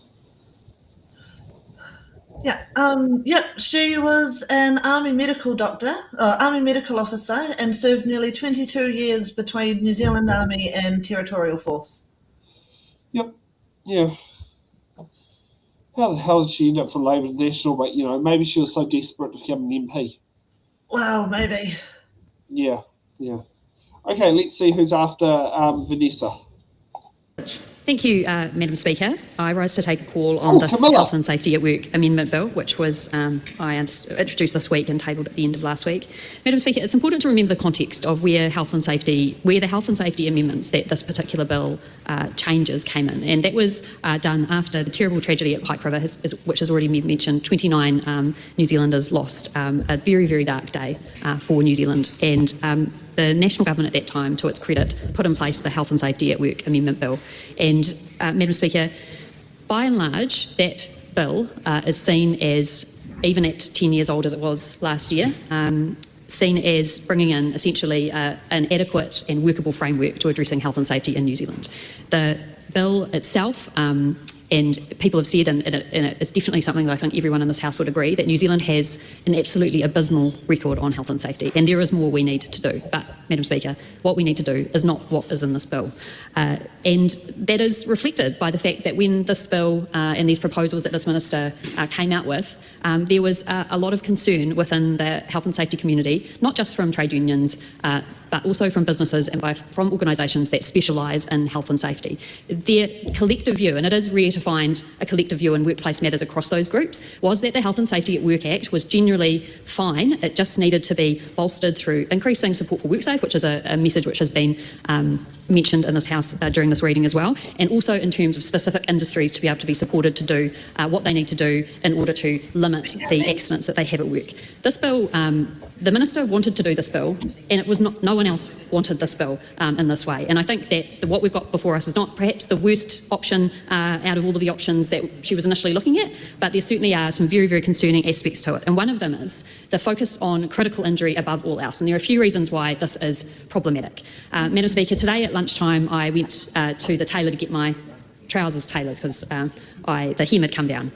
And when I went in there, one of the tailors who was out the back was sewing and sewed through his finger on his sewing machine, and there was blood everywhere. And this is a workplace accident that was very much at the forefront of my mind as we were discussing this. It would not be considered a critical accident because it is not something that is likely to threaten this worker's life, but it is still a terrible incident to have occurred at work and something that all businesses need to be focused on ensuring does not happen. This bill takes the focus away from injuries that are not critical or considered life-threatening. And in addition to this, one of the major objectives that this bill has is the removal of red tape or regulation that is deemed unnecessary. Unfortunately, with the imposition of critical injury as the main focus for all types of businesses, including small businesses, a significant amount of work is going to have to go in, and experts say money spent towards assessing what is a critical risk. And this means that they're going to have to spend money on getting probably external people to come in and say, are there any critical risks available? Are there any critical risks currently in our workplace? And they're going to have to get very, very clear advice on that. I do disagree, and I do think if you are focused on health, if New Zealand wants to be focused on health and safety, we need to not have a situation where one of the types of industries that do tend to have a lot of injuries, smaller businesses or smaller PCBUs as they're referred to in this Act, have different standards from larger companies. Everyone deserves to go to work and come home and be safe and not injured. Everyone, no matter if they work for a small employer or a big employer. And this Act changes that. So I think this is a step backwards for health and safety, and I think that's a shame because I think there is actually bipartisan support for a rigorous, sensible, pragmatic health and safety regime. I think there's agreement from unions, I think there's agreement from businesses, I think there's agreement from health and safety practitioners on what that should be. Unfortunately, what is included in this bill is not that and will actually take New Zealand backwards in respect of health and safety, so I cannot support it. Grant McCullum. Thank you, Madam Speaker. Don't worry, Dodgy Grant, we're not covering you tonight. What? Oh, Dodgy Grant. Oh, fuck. No, he comes, like, over the Crime Theft by Employer Amendment Bill, he came across as, like, wanted the law to be in such a way that literally, like, protected the worst kind of employers in the world. So he gives the vibe in some of his speeches that he's a dodgy business person. Right. Yeah, so he's been given the nickname Dodgy Grant from us. Right.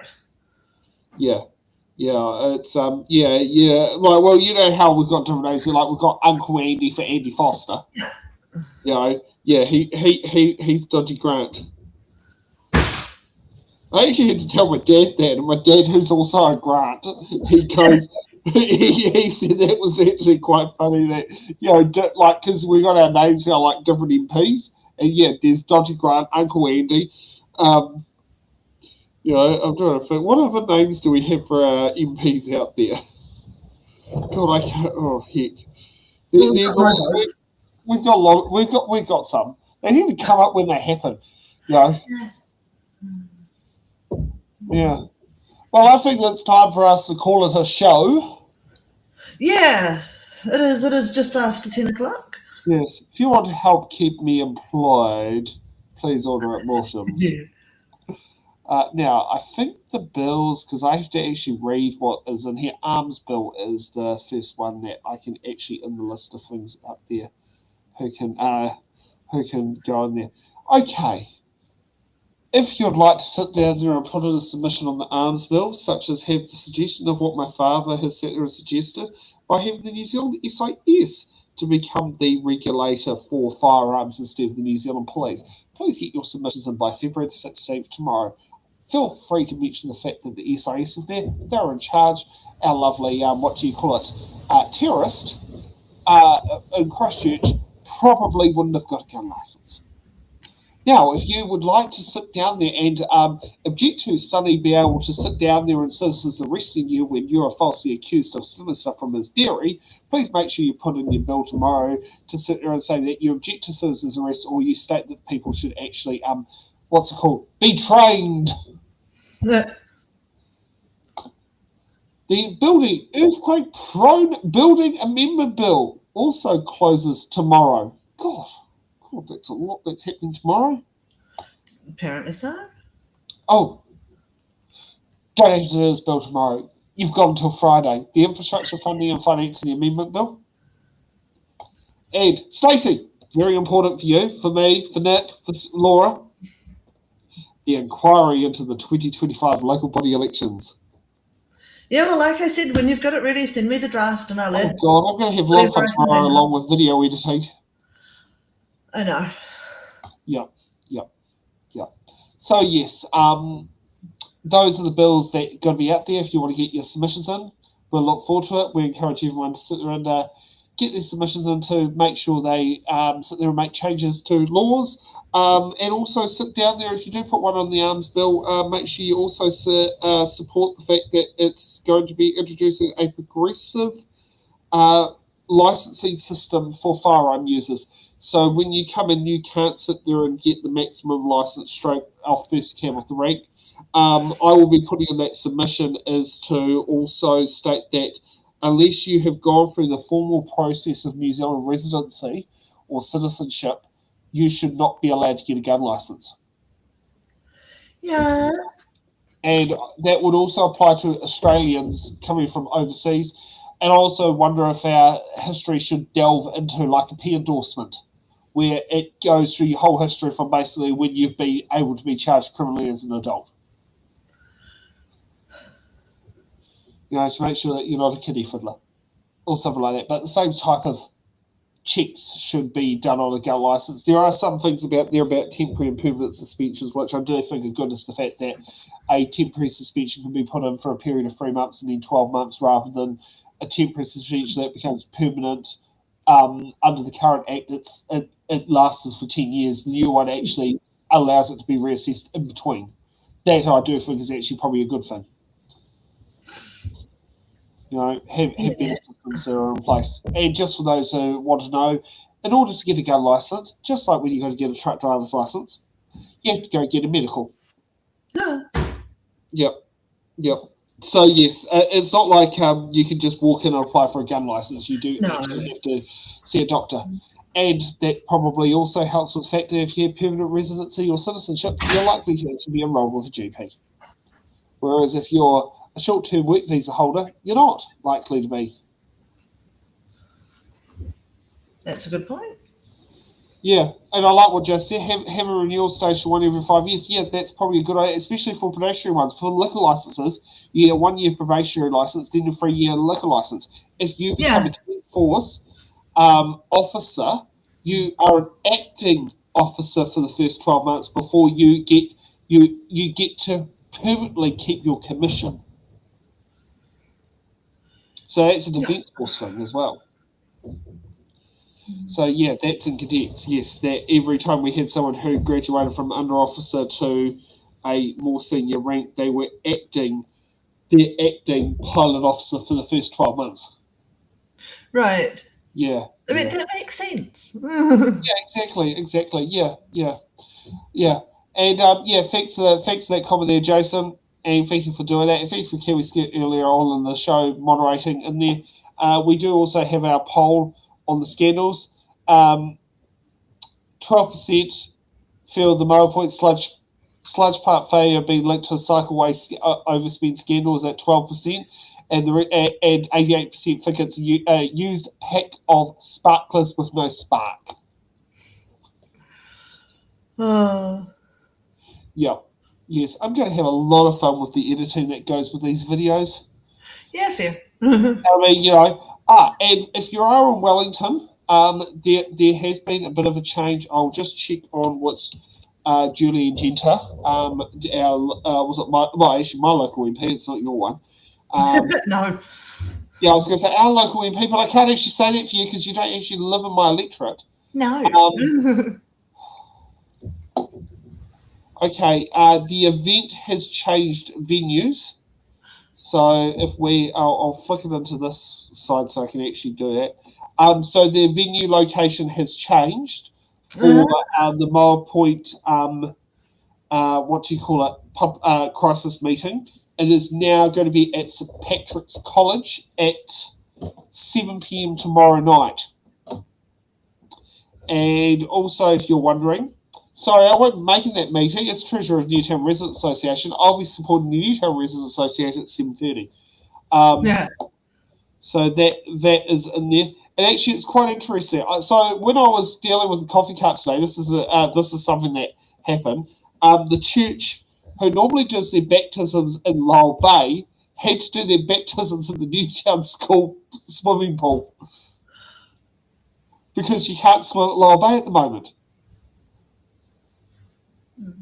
So do they do it in the ocean normally? For Thomas's, yes. Oh wow! Okay, so what they? They go to Lowell Bay. Yeah, they sat there and said to me, we're going to be doing a baptism at this point. So can you hold off not taking the coffee cup in and out when that happens? Oh yeah, that's fine, no problem. And then they said, would you like to come and watch it? So I watched it. I'm thinking lucky people to get more swimming pool doing it. Wow. Yeah. And another random little bit of housekeeping that's irrelevant not relevant. It's a weird one. Fabian Society this Thursday will be having their live stream. At the about when will we see action on climate change? So that is happening this Thursday at 6 p.m. So if you'd like to sit there and support that. Cool, that's a lot of end of show housekeeping. It is. Well, actually, one more thing I want to add. Guys, if you're in a region that is currently under a local state of emergency, please be prepared, be ready to go. If you're just getting the massive winds and rains like we are in the Wellington region, please still stay safe, be careful. Look after your pets, your loved ones, all of that sort of stuff. Don't go out and do dumb shit. Okay, we are better than that, guys. Come on. Yes, please. We are. Yes, and thank goodness I don't have to do the papers tomorrow morning. Yeah. But wherever you are, stay safe, look after yourselves, batten down the hatches. Yep. Make sure you keep up with your local alerts and stuff. Yes. Please do. And we will see you all back here next Sunday for more from the Order Paper podcast. Ciao. See ya. Thank you for watching The Order Paper, your express ticket to the New Zealand House of Representatives. Every episode, we unravel the complex world of legislation, debate, and democracy. From bills to select committees, we've got it all covered. From our team of political commentators who will dissect and explain what's happened so you can remain up to date on what's happened in the Aotearoa, New Zealand Parliament. To support our channel, you can become a Patreon member at patreon.com/itsinthaballot. The Order Paper podcast is brought to you by